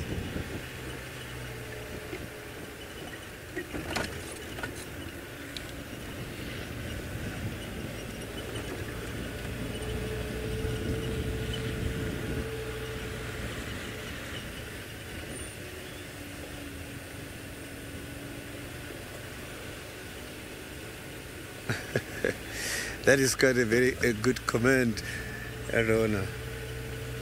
First time for me to see the den, and it was the first time for me to see a small one, a small baby that size for the hyenas.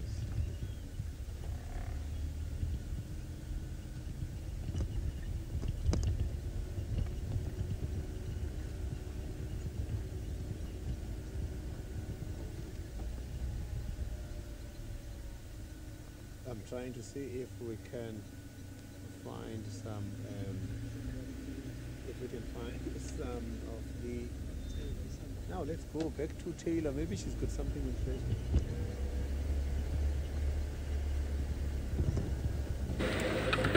Right, so you guys have just missed a spectacular duet by VM and I. We shan't be repeating it.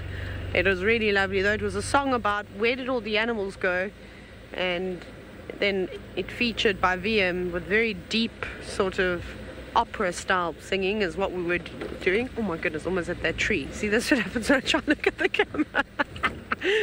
That was so close. Woo! Let me just tell you how I'm so glad that didn't happen at all. Never mind that had happened live. I would never have lived that one down, ever. Brent would have had a field there. Anyways, it ended with Hosanna ate them all. That's where all the animals have gone. Hosanna has just eaten everything, so there's nothing left. Has he eaten the honey badgers at Philemon's dip? We'll find out now. Okay, you ready? Let's see. Are there any honey badgers? No, but what is that? What is that thing over there? Is it an impala? Oh, there's an elephant. That gave me a fright. I'm going to put my light on over there, because what on earth is going on? Oh, it's an impala having a scratch. Okay, false alarm. Have a look what we've got to the left of us. I'm not going to put my light on over here. I was just having a moment where I couldn't understand what on earth was going on with that impala. Oh, there we go. A heffalint.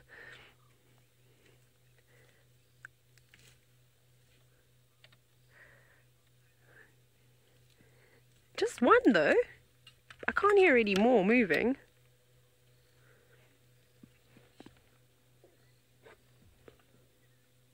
Also can't hear any, you can only just hear almost one that's feeding. Hey, good, it looks like a cow. Yeah, she's got mammary glands. Maybe she's got a calf or something. Perhaps she's pregnant, who knows? We'll see now when she walks out. Well, no, I think I can hear some more branches. Never fear, everybody. There must just be a small herd, maybe just a couple of them. How's that? She's just completely disappeared behind the tree. You can just see her rear end. And that's not a particularly dense bush either. That's pretty awesome. Not too bad, not too bad. Sorry, I'm just looking to try and figure out where the others are. What have you seen there?